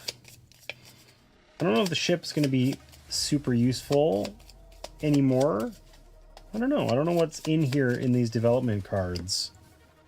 We get to look and pick whatever one we want. Make it so. Return an incident from your hand or discard pile. That seems useful.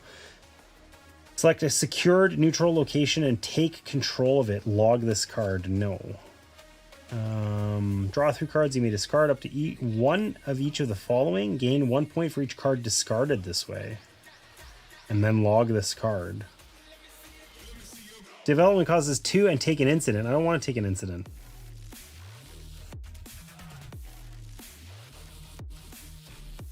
Cough, cough, cough. Data. Yeah, I know. We needed that engineer.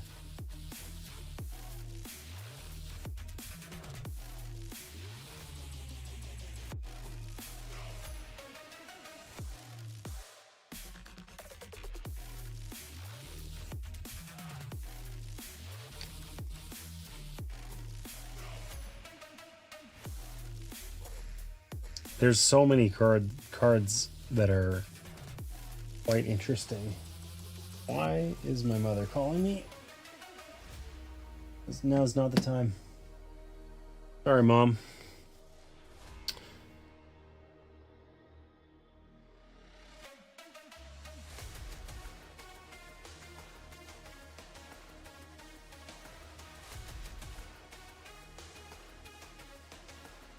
Jordy LaForge, he was at the bottom. You may find a ship. You may refresh a ship. That doesn't seem super useful. I mean, mind you, he's worth a lot of points, probably.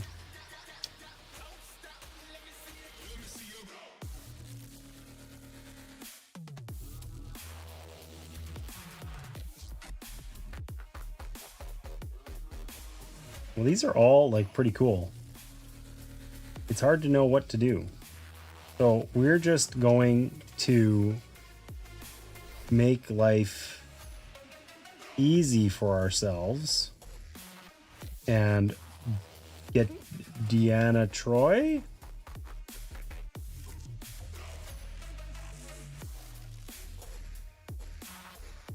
Yeah, we're gonna get Deanna Troy. Hi, Mom. That's right. So this goes here. We'll spend 2. I think that was the dev cost. Yep.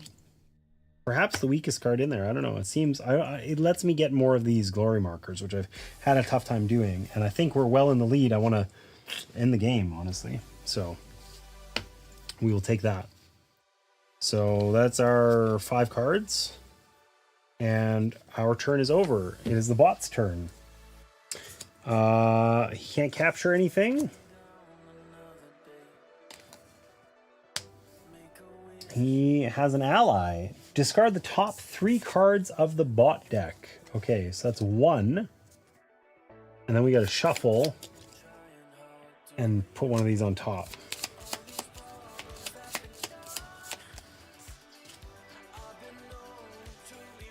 For each person in the bot discard pile, 0. Gain a influence.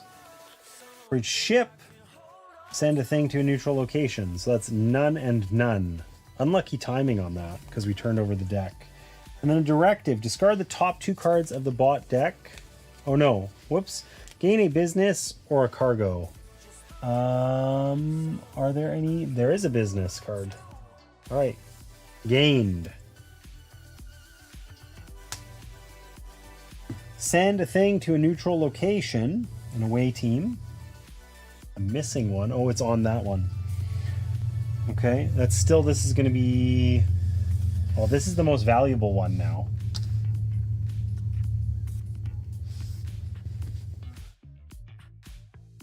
If a cargo is in the bot discard pile, oh, that's the wrong one. If the bot has 5 or more influence, it doesn't. Sorry, nerds. Okay. And then he puts one of these on the least valuable one, which has pretty much consistently just been whatever the person is. Okay, the bot turn was fast. So we have 1, 2, 3, 4, 5. Even if he had sent it there, it just would have gone away anyway. But he does gain a glory for it. Our enterprise is dismissed. That seems to happen every time we turn over our deck. These all come back. And we got this location, Zaya. Control, no effect. Resupply. Gain. Oh, I guess we should have resupplied first. This card's discarded, and we gain a Latinum. For each person in our hand, there's 2. We gain a dilithium, and that's it. In the future, we'll also gain an additional dilithium, but that we didn't have that yet. Okay, so we did our control. We got our thing, no effect, but some points. We like points. Points are good. It'd be nice to go up on these tracks more. I think I forgot to move them a number of times, like Regula 1, for instance, but that's okay.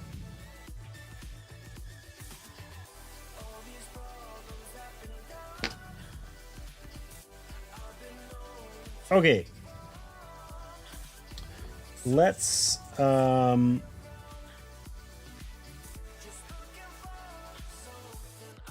play this guy. You may dismiss a deployed ship. We're going to dismiss our freighter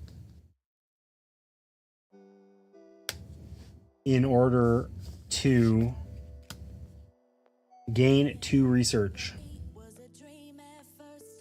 Force your opponent to log a cloak. He doesn't have one, so that doesn't matter. If you do, gain an honor. If you have a security in play, I think it's like these are like they were always successful. So I do get one glory. I keep calling it honor. If you have a security in play, gain a military, but I do not have one in play. I don't think I have one.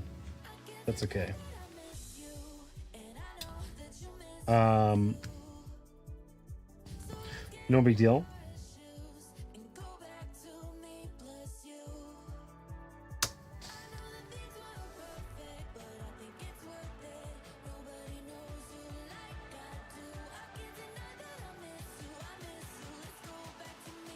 I think we can use Will Riker here to gain a ship from our discard pile.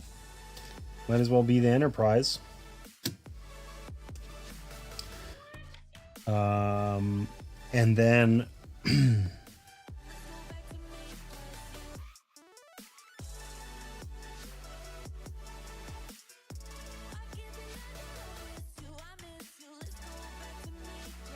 I think the rest of our turn's kind of meh, but let's use our utilize card. Gain 1 specialty track for each matching skill icon you have in play. Gain on 1 specialty track. So I'm going to gain on the research track, and we have 1, 2, 3, 4 of those icons in play. We're almost maxed out. And then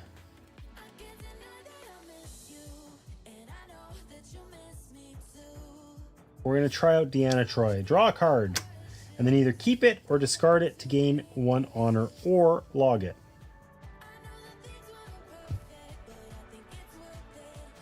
Discard it to gain a glory. Keep calling it honor, whatever. And then we're out of actions.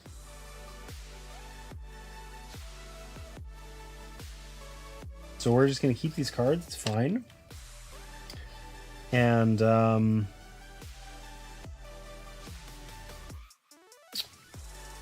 what else can we do? We can spend a latinum to scan for business. Is that worth it? Do we need business cards? Probably it's worth more than a latinum. Are there any business cards over here?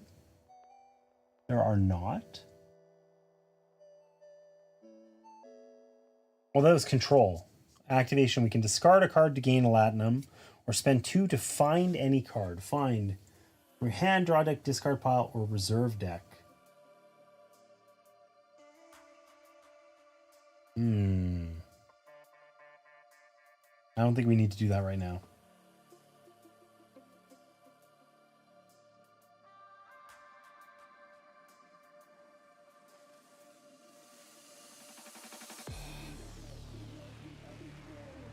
Oh, hey, after playing Utilize, you may put a person on top of your deck to duplicate Utilize's other play operation.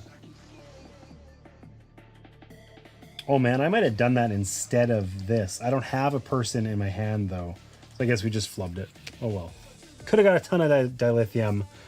Don't. Oh well. Okay, so resolve stardate, there's nothing to do. We're going to put this over here. We're going to discard nothing. We're going to draw 2. Hey, I found data. We still don't have enough cards in here. He would literally do nothing except give us 1 thing, which might be worth it because we really want to get to 6 influence, and we have 5. So maybe this is Data's moment. But that will be after we resolve this. So he doesn't control anything. We have to draw a couple cards here. One's a location. So log the top card of the deck. His deck is getting thinner and thinner. Discard the top 2 cards of the bot deck. Done. And cargo. Oh, this is an attack. So send a thing to a neutral location. An away team. Which one? 10 points. Okay. That's the most valuable one, I guess. Boom.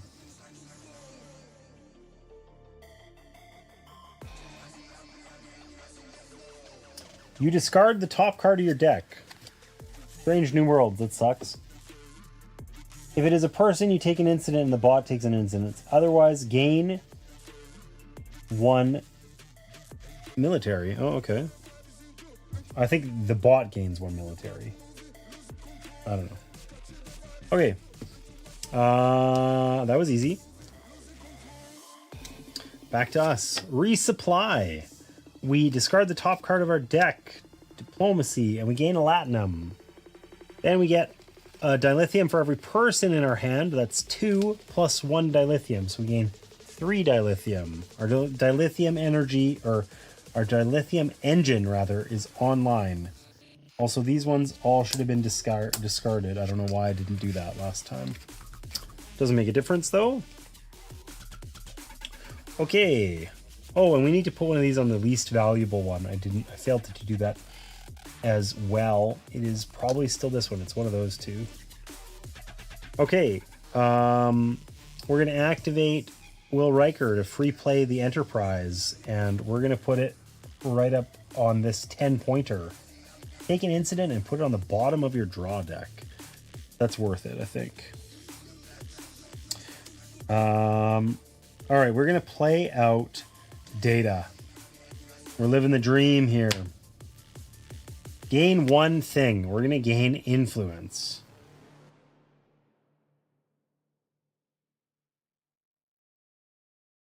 Because then we can finally do this. Use our unstable wormhole.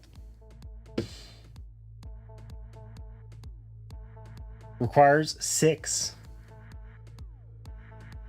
influence. Spend 3 dilithium to draw the top location and take control of it. We just straight up get it. It better be rad. What is it? Junk a card from the market. Destroy this card. Okay. So, we're just going to junk this Horda. No, I like the Horda. But he doesn't do anything for us. I mean, he actually does. He would let us get a ton of more dilithium. But okay, we'll leave the Horda. We'll just junk the battleship. Okay, so when we control this, it's worth no points. But we gain 1. And we can activate to log a person to gain 2 Latinum, and we score 1 point for each shady card. We actually have a couple shady cards, but overall that was probably a net loss because in doing this it says junk a card from the market and then destroy this card. So I assume it's like out of the game. It was worth 2 points plus 1 because it was an anomaly, so it was worth 3 points. We probably turned it into 3 points, but it was fun. So, you know, we got to do fun things sometimes. Okay, we have one more action. We're going to put a card on the top of our deck to return this card.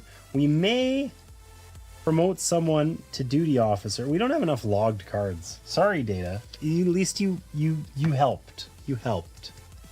You helped. I got no cards left in hand.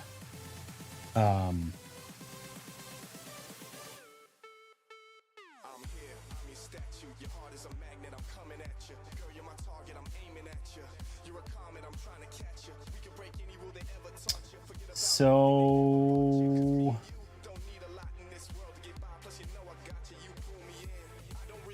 we don't really have anything else to do. None of our activations.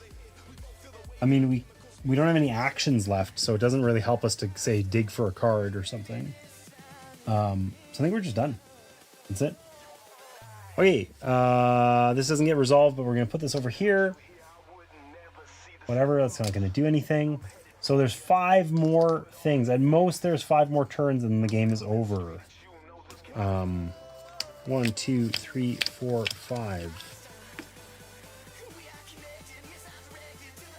All right. What's our bot got for us? He doesn't have control of anything. He's got a directive. So, gain a business, ideally. If not, a cargo. So he took our Horda from us, and we will never forgive him. Send a thing to a neutral location. It's that one. 100%. Oh, can he send it to there? Because we have a ship and he doesn't. I don't think so. I mean, normally you couldn't. I don't know if he breaks that rule, though. Maybe he does. He probably does. All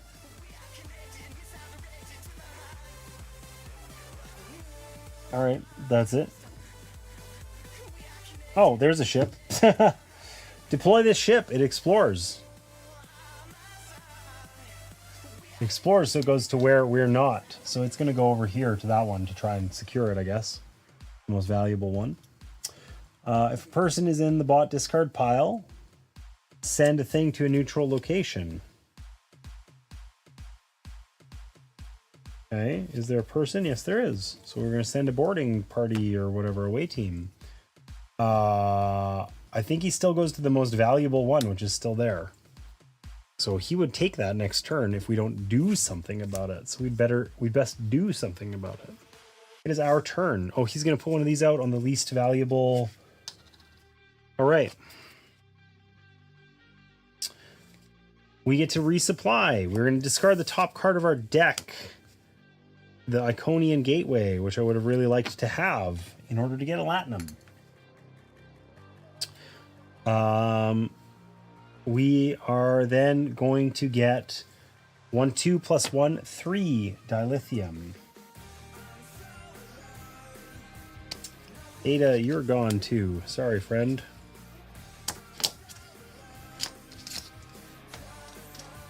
Okay. So, I want to get that 10 points, like, you know, a lot. That would be really nice. So, let's activate this. Spend 2 Latinum to find any card. So we're going to search here, not very far, and find that Iconian Gateway. We're going to then play that.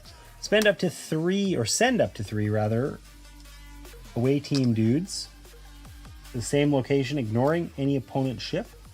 For each Imperial you have in play, excluding this one, gain a thing. We don't have any Imperials still. That's okay.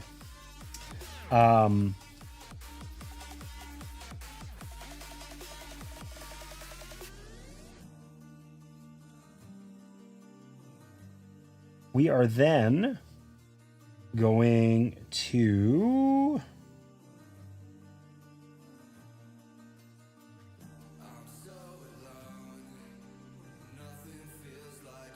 play Wharf, take an incident and discard it. Done. Discard the top card of your deck. We don't have a top card, so we're going to shuffle this.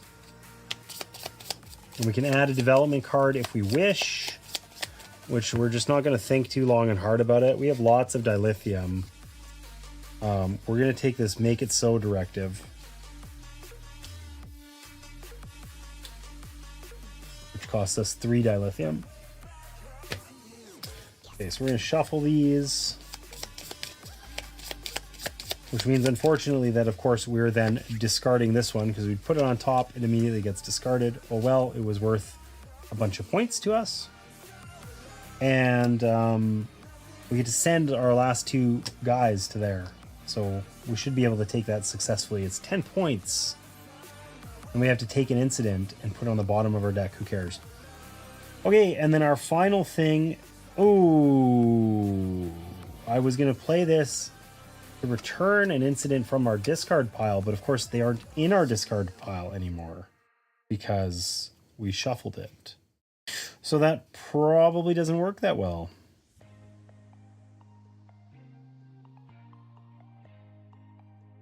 All right, I feel like now is a good time to read the rules.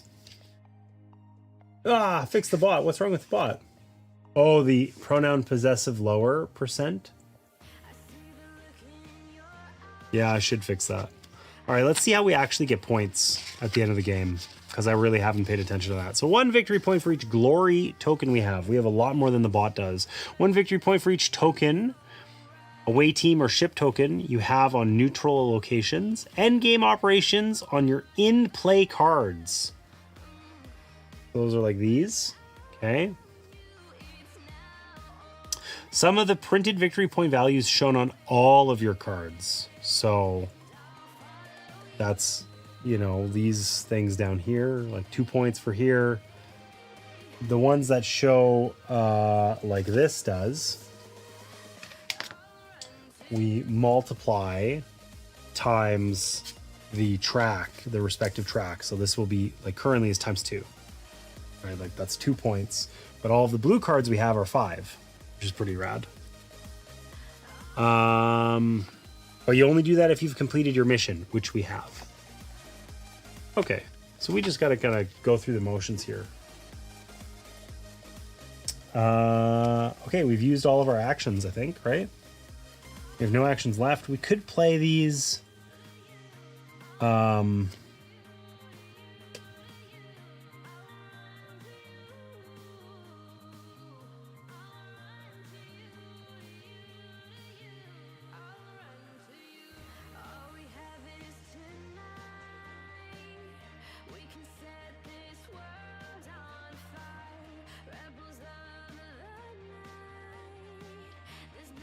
I guess we could do this. Here, we'll activate the Enterprise and we'll have a duty officer. I think we can only have one, but that wasn't clear to me. It explicitly says the bot can only have one. Surely we can only have one duty officer.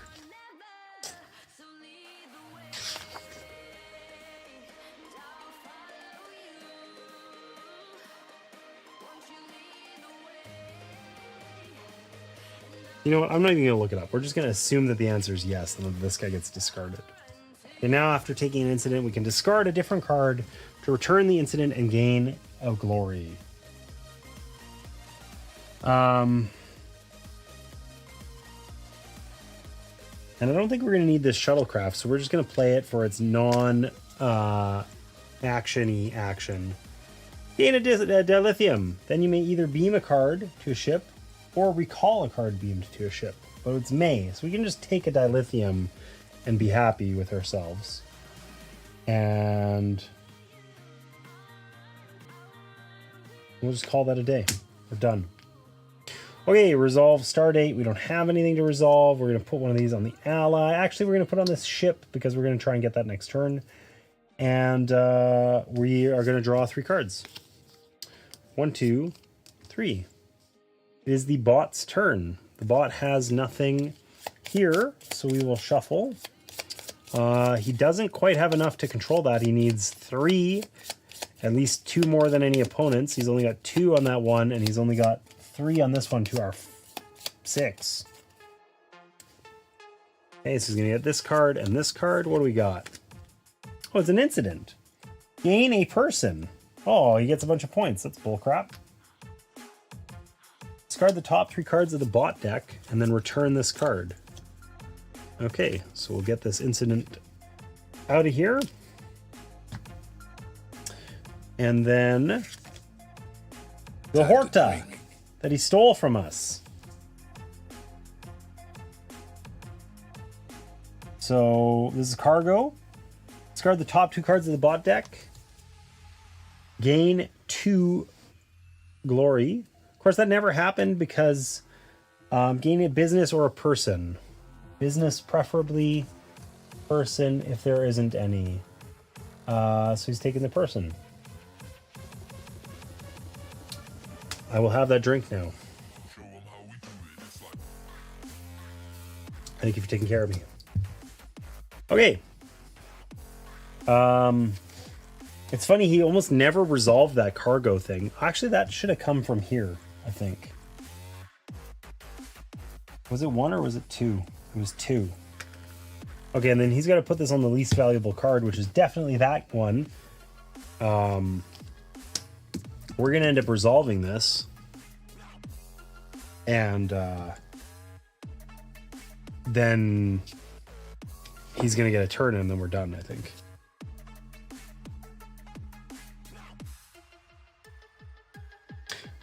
Yeah. Okay. So, our turn, we resupply. So we gain 1 + 1 for every person. 2, we no longer get any Latinum because we don't have Will Riker's smiling face down there anymore. That's okay.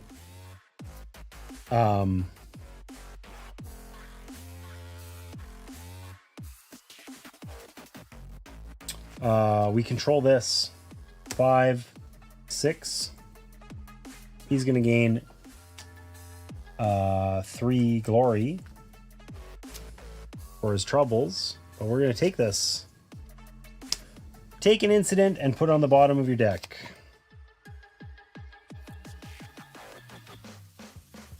Honestly, I think I could even do this. After taking an incident, discard a different card to return the incident and gain 1 point. I think I can do that on account of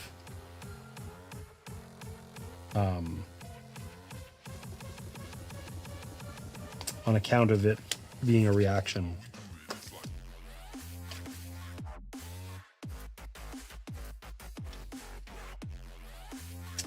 Okay. So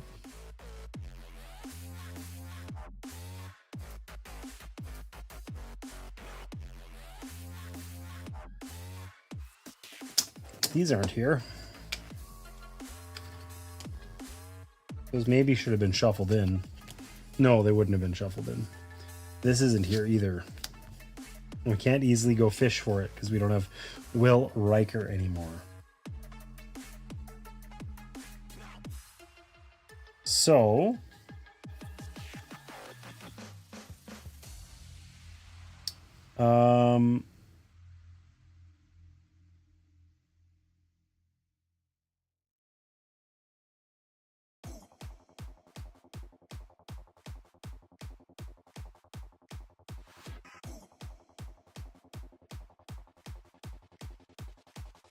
let's play our ally here.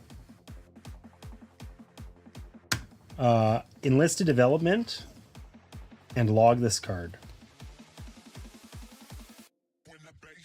So when it enlists, I think it also goes to the top of our deck. Which one's going to give us the most points? This one, Geordie LaForge.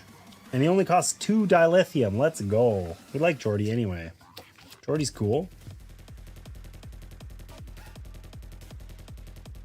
I very much remember pretending that I was wearing his visor, you know, with like my sister's like hair things, hairbands, headband things.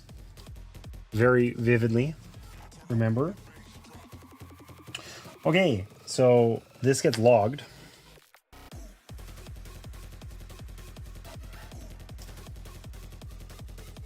And then we have 2 actions left. We don't actually have good cards for doing cool stuff. We're going to recruit, take an incident to gain an ally. Incidents are negative points, but this ally is worth 6 points right now. So that's kind of huge.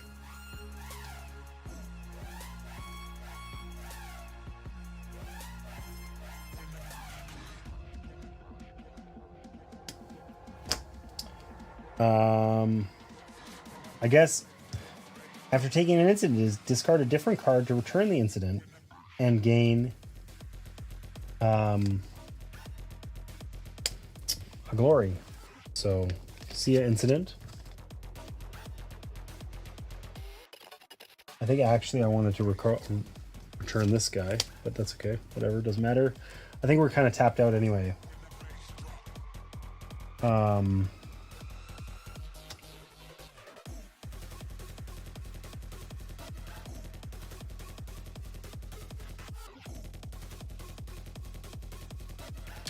I guess what we can do... Oh, we can't even do that. I need to draw cards in order to do anything, and I don't think I have a way of doing so. So, I think we're just kind of out of stuff to do.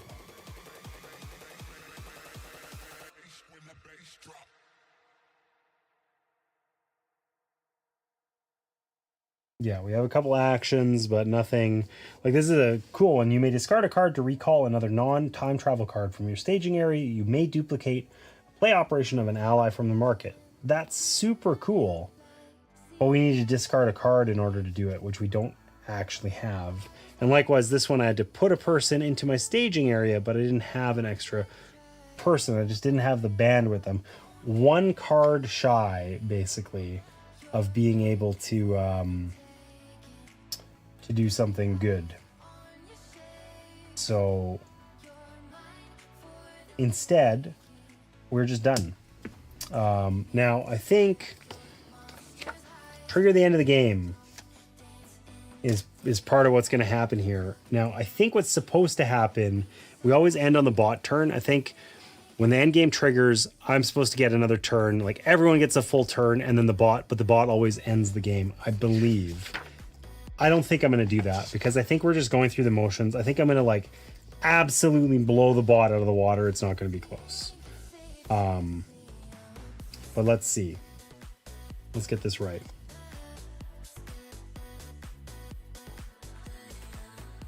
The last start 8 card empties, triggering a resolution. Continue playing until the second player has finished their turn. And then both players play one more turn each. Then, okay, so yeah, like we would do bot, me, bot, and then the game's over. But I think I can just play the bot's turn here and then call it a day, because this actually has taken a really long time. I don't know if it's streaming. It's 4 hours. I don't know if that's streaming or my slowness or what, but I don't think 2 turns for the bot is going to substantially change anything.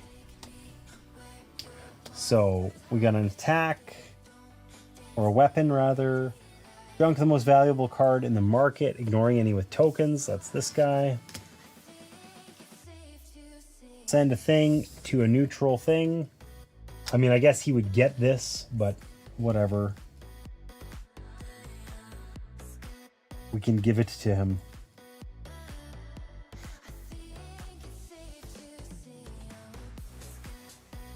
And I have to take an incident.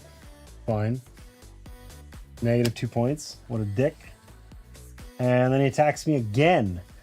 So he's going to do the same thing, and I'm going to take another incident. So I got -4 points on that last turn. That's kind of bullshit.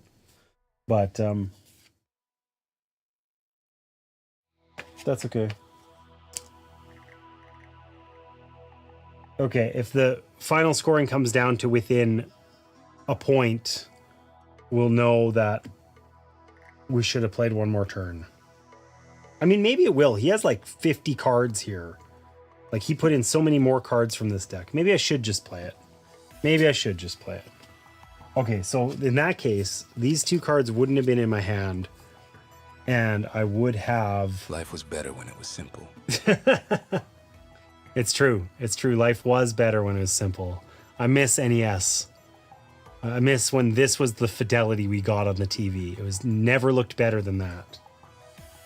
One day, I'll convince my kids that that's how things should be. Okay, so this is our last turn, and then he's got one last turn, and then the game is over. So, let's make it good. We resupply. I have 1 person in my hand. Oh my god, I picked up all my incidents, basically. So, we're going to get 2 dilithium, and that's it from our supply. And then... I mean, we could just get rid of these with our 3 actions and it would be 6 points.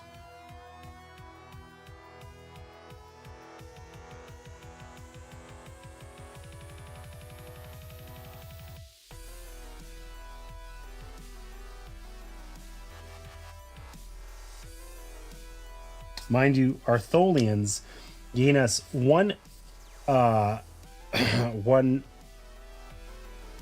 Platinum and 2 dilithium for each controlled location we have, which is 8. 1, 2, 3, 4, 5, 6, 7, 8. So we gain 8 Platinum and 16 dilithium, which is worth like 12 points. So this alone is worth more than getting rid of our other cards. We'll take our 8 Platinum, and we'll take... what was it, 16 dilithium? That's, we'll call it 15, 16. Or I guess we know that this is dilithium. We'll just do 15 and not put the thing there. Okay, and then this card gets logged.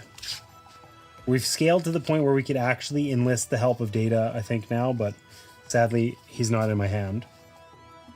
And...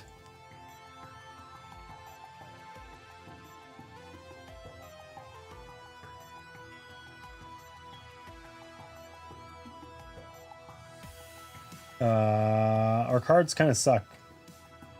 They're not super useful. So let's just get rid of some negative points. We're going to play this red alert incident. Put a card on top of your deck to return this card. You may promote someone from your staging area to officer, but that doesn't help us at all. And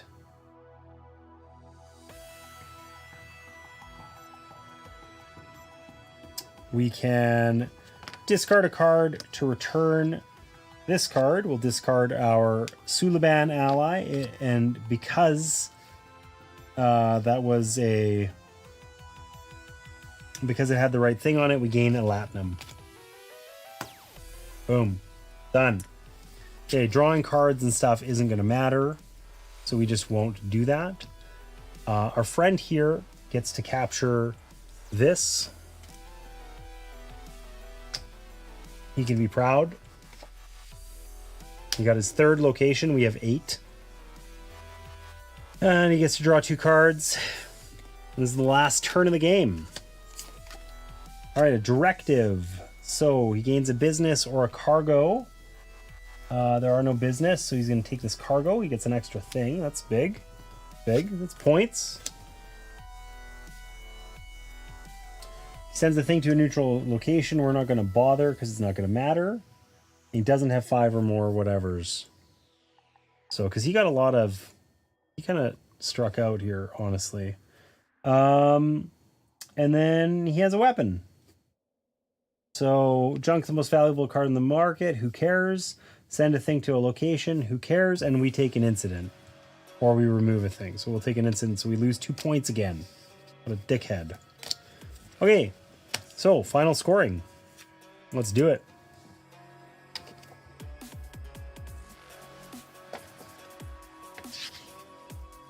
Final scoring. So, 1 victory point. You know what? Let's get the score pad out. We got Picard.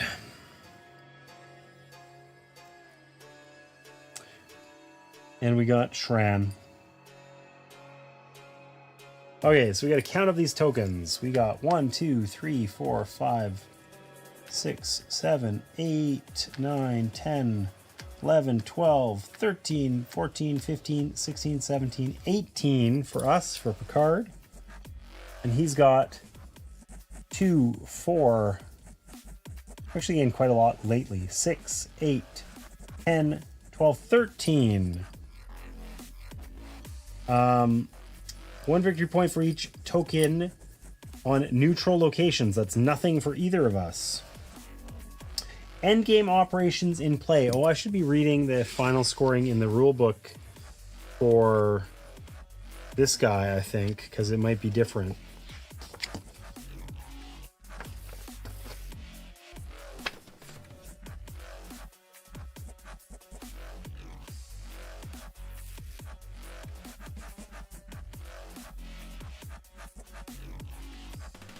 Okay, so he gets 5 points for every end game thing, not what it actually says. So we'll have to look through his cards.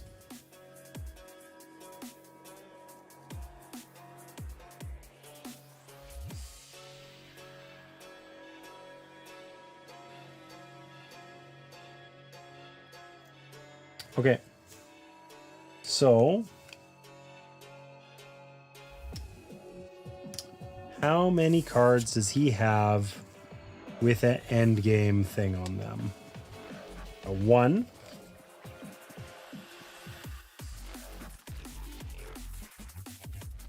Two.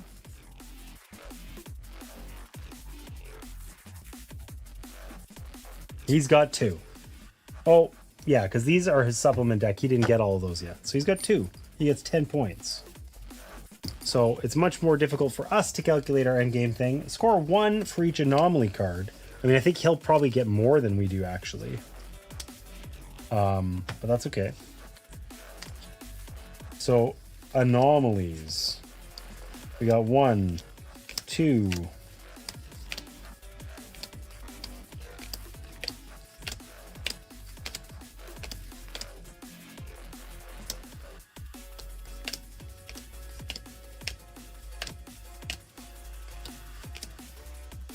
We got 2.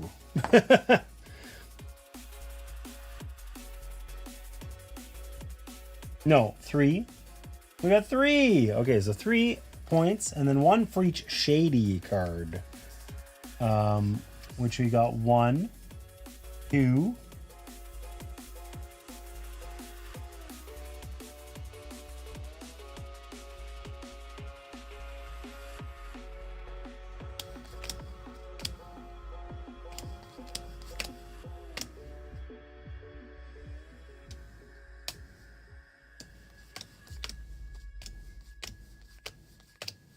The Romulans aren't shady. Okay, so we got 2. So we got 5 points for our endgame cards.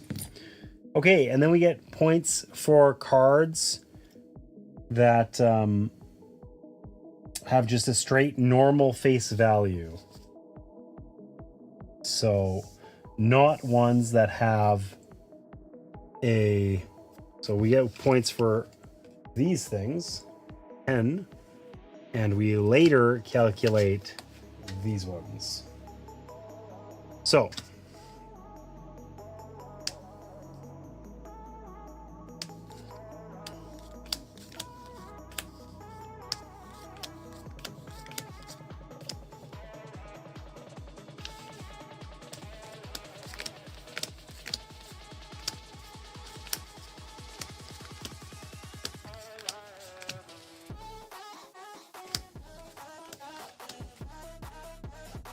okay, so we've got 10, 12, 13, 16, 21, 22,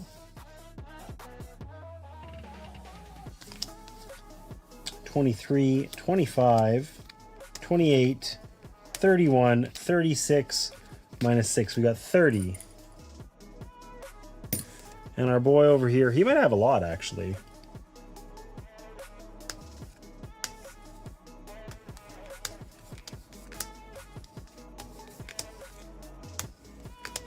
I think a critical difference for the bot and us is we're going to get a ton of points from our, like these ones that are from our tracks. But we didn't get there. That cost us a lot.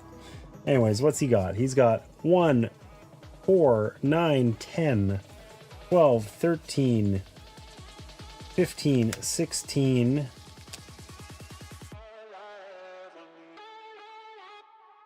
17.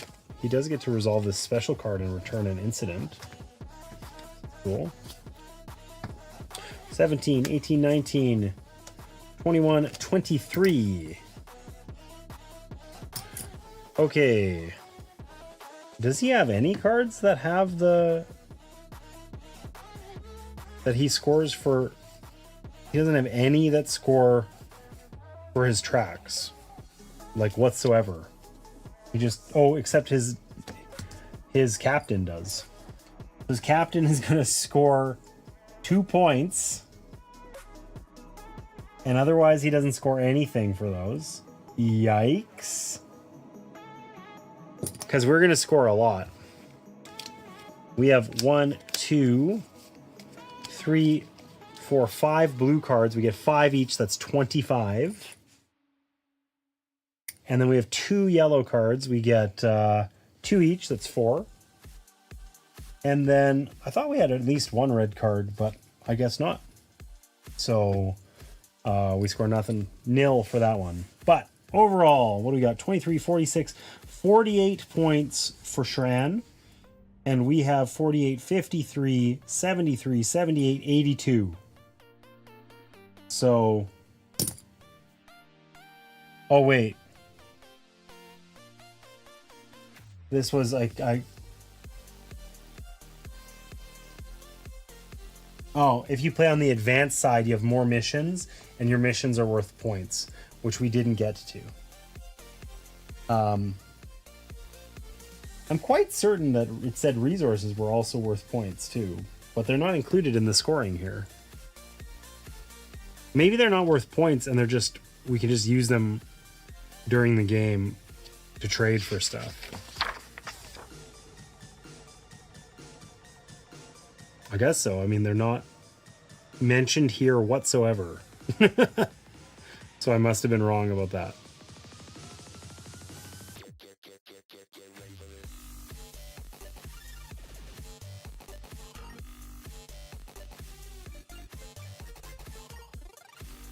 Okay, so we absolutely skunked the bot.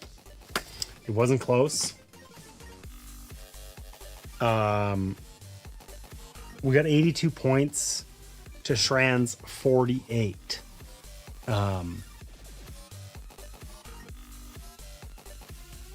we were playing on ensign difficulty.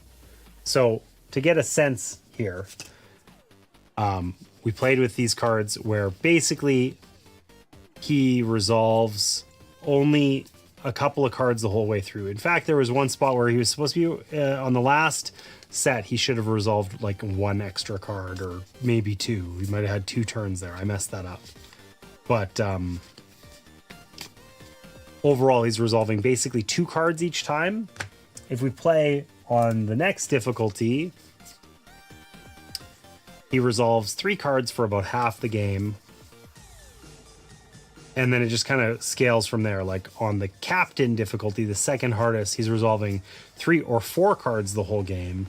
And on the admiral difficulty, he's resolving 3, 4, or 5 cards the whole game. So like substantially more. Presumably that would be a lot harder to do. There's like pretty infinite scaling potential here too. There's the advanced side of the board, which we never played with. So this gives us multiple missions that we can do. So that really gives us a lot, more things to focus on in order to complete our missions with more diverse rewards too, and some points and stuff.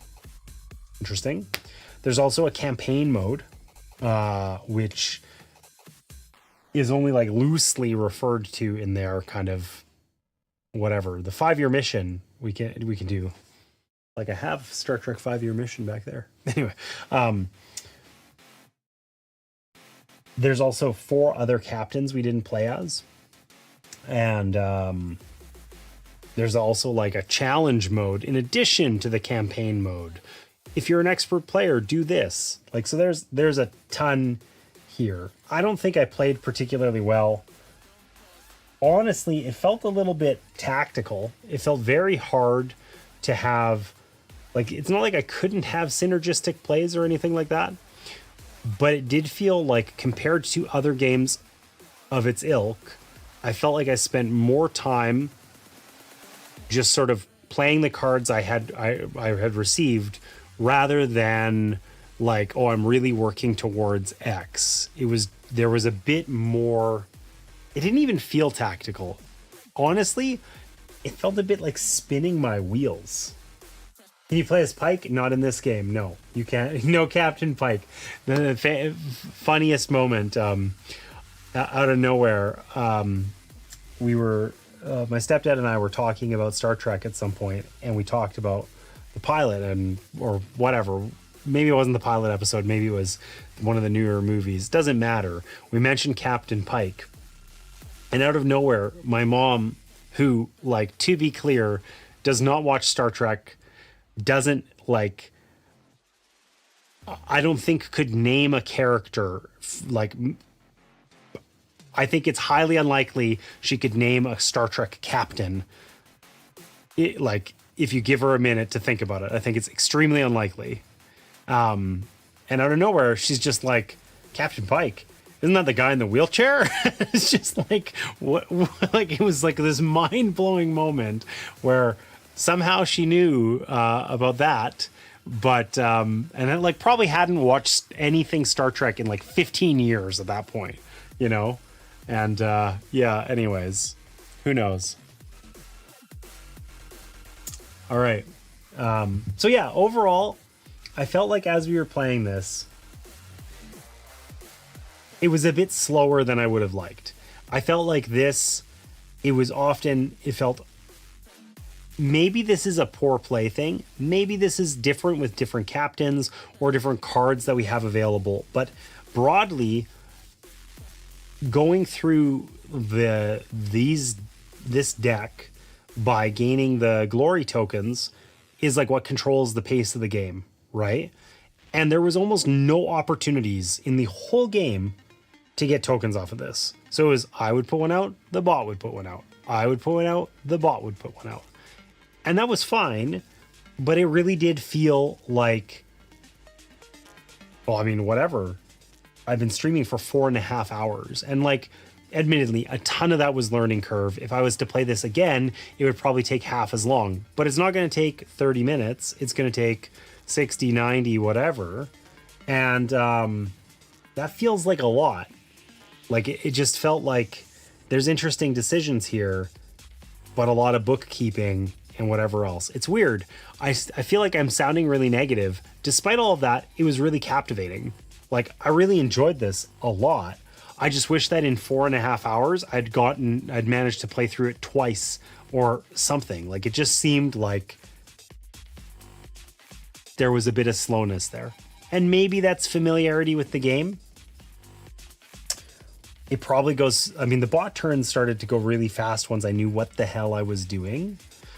There is a lot of terminology to figure out, and the weight of that really put a lot of pressure on the playtime for today. So I don't know, maybe I'll have to try it again and see if that's significantly different or not. But overall, I liked this. I love Star Trek. I really enjoyed this. Believe in your mother, Captain Kirk, Captain Picard. Terminology, such a big word for you. Thanks, Gecko. Yeah, anyways, I enjoyed this a lot. But I wish it was somehow faster. And even though it would be faster with repeated plays, that's not like, I don't think that would be the difference maker that I'm looking for. The other thing is, it's Star Trek, and I kind of want it to have like a map.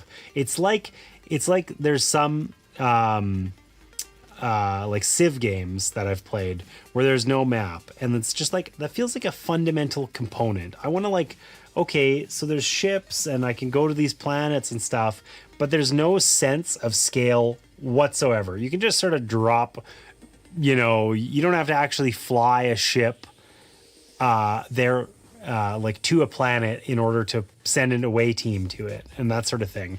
I guess, like, maybe that's what it is. This was really fun. There was cool nostalgic bits. I wish it felt slightly more narrative. I'm Picard, but it doesn't feel like I'm responsible for flying a ship. It's not an episode of Star Trek, you know? I'm not flying somewhere and doing a thing. These incidents come up and shit happens and whatever, but it's just sort of a bunch of interconnected little bits that, you know, don't really make sense in one, you know, continuous like timeline. And I wish they did. I wish they did. For a solo game, I wish it was more narrative. But anyways, overall, still had a blast. Really enjoyed this. Probably going to try it again. Probably not going to try it again on stream. Make your own game then, magically. Yeah. Yeah, trek. You're trekking. How can I trek without a map? You're right. So anyways, on that note, we're going to wrap up. And I'm going to continue streaming on... I'm using the mouse when I need to be using the trackpad on my laptop. I did the same thing again. I'm going to continue streaming on Sundays. I might try to start sneaking in a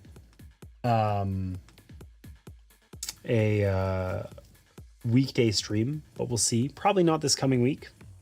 Maybe within a week or two here. But for the month of October, which is upon us, I'm going to try and play some spooky games. So we're going to probably play some Final Girl. There's definitely a couple other dungeon crawly or otherwise, like, I don't know, Horrified or Campy Creatures or Last Night on Earth or who knows, maybe some Cthulhu stuff. I don't know. We're going to play some spooky games for October. So I'm going to start doing that this coming Sunday. No idea what I'm going to start with, but something. And we'll see. And that's kind of that. So on that happy note,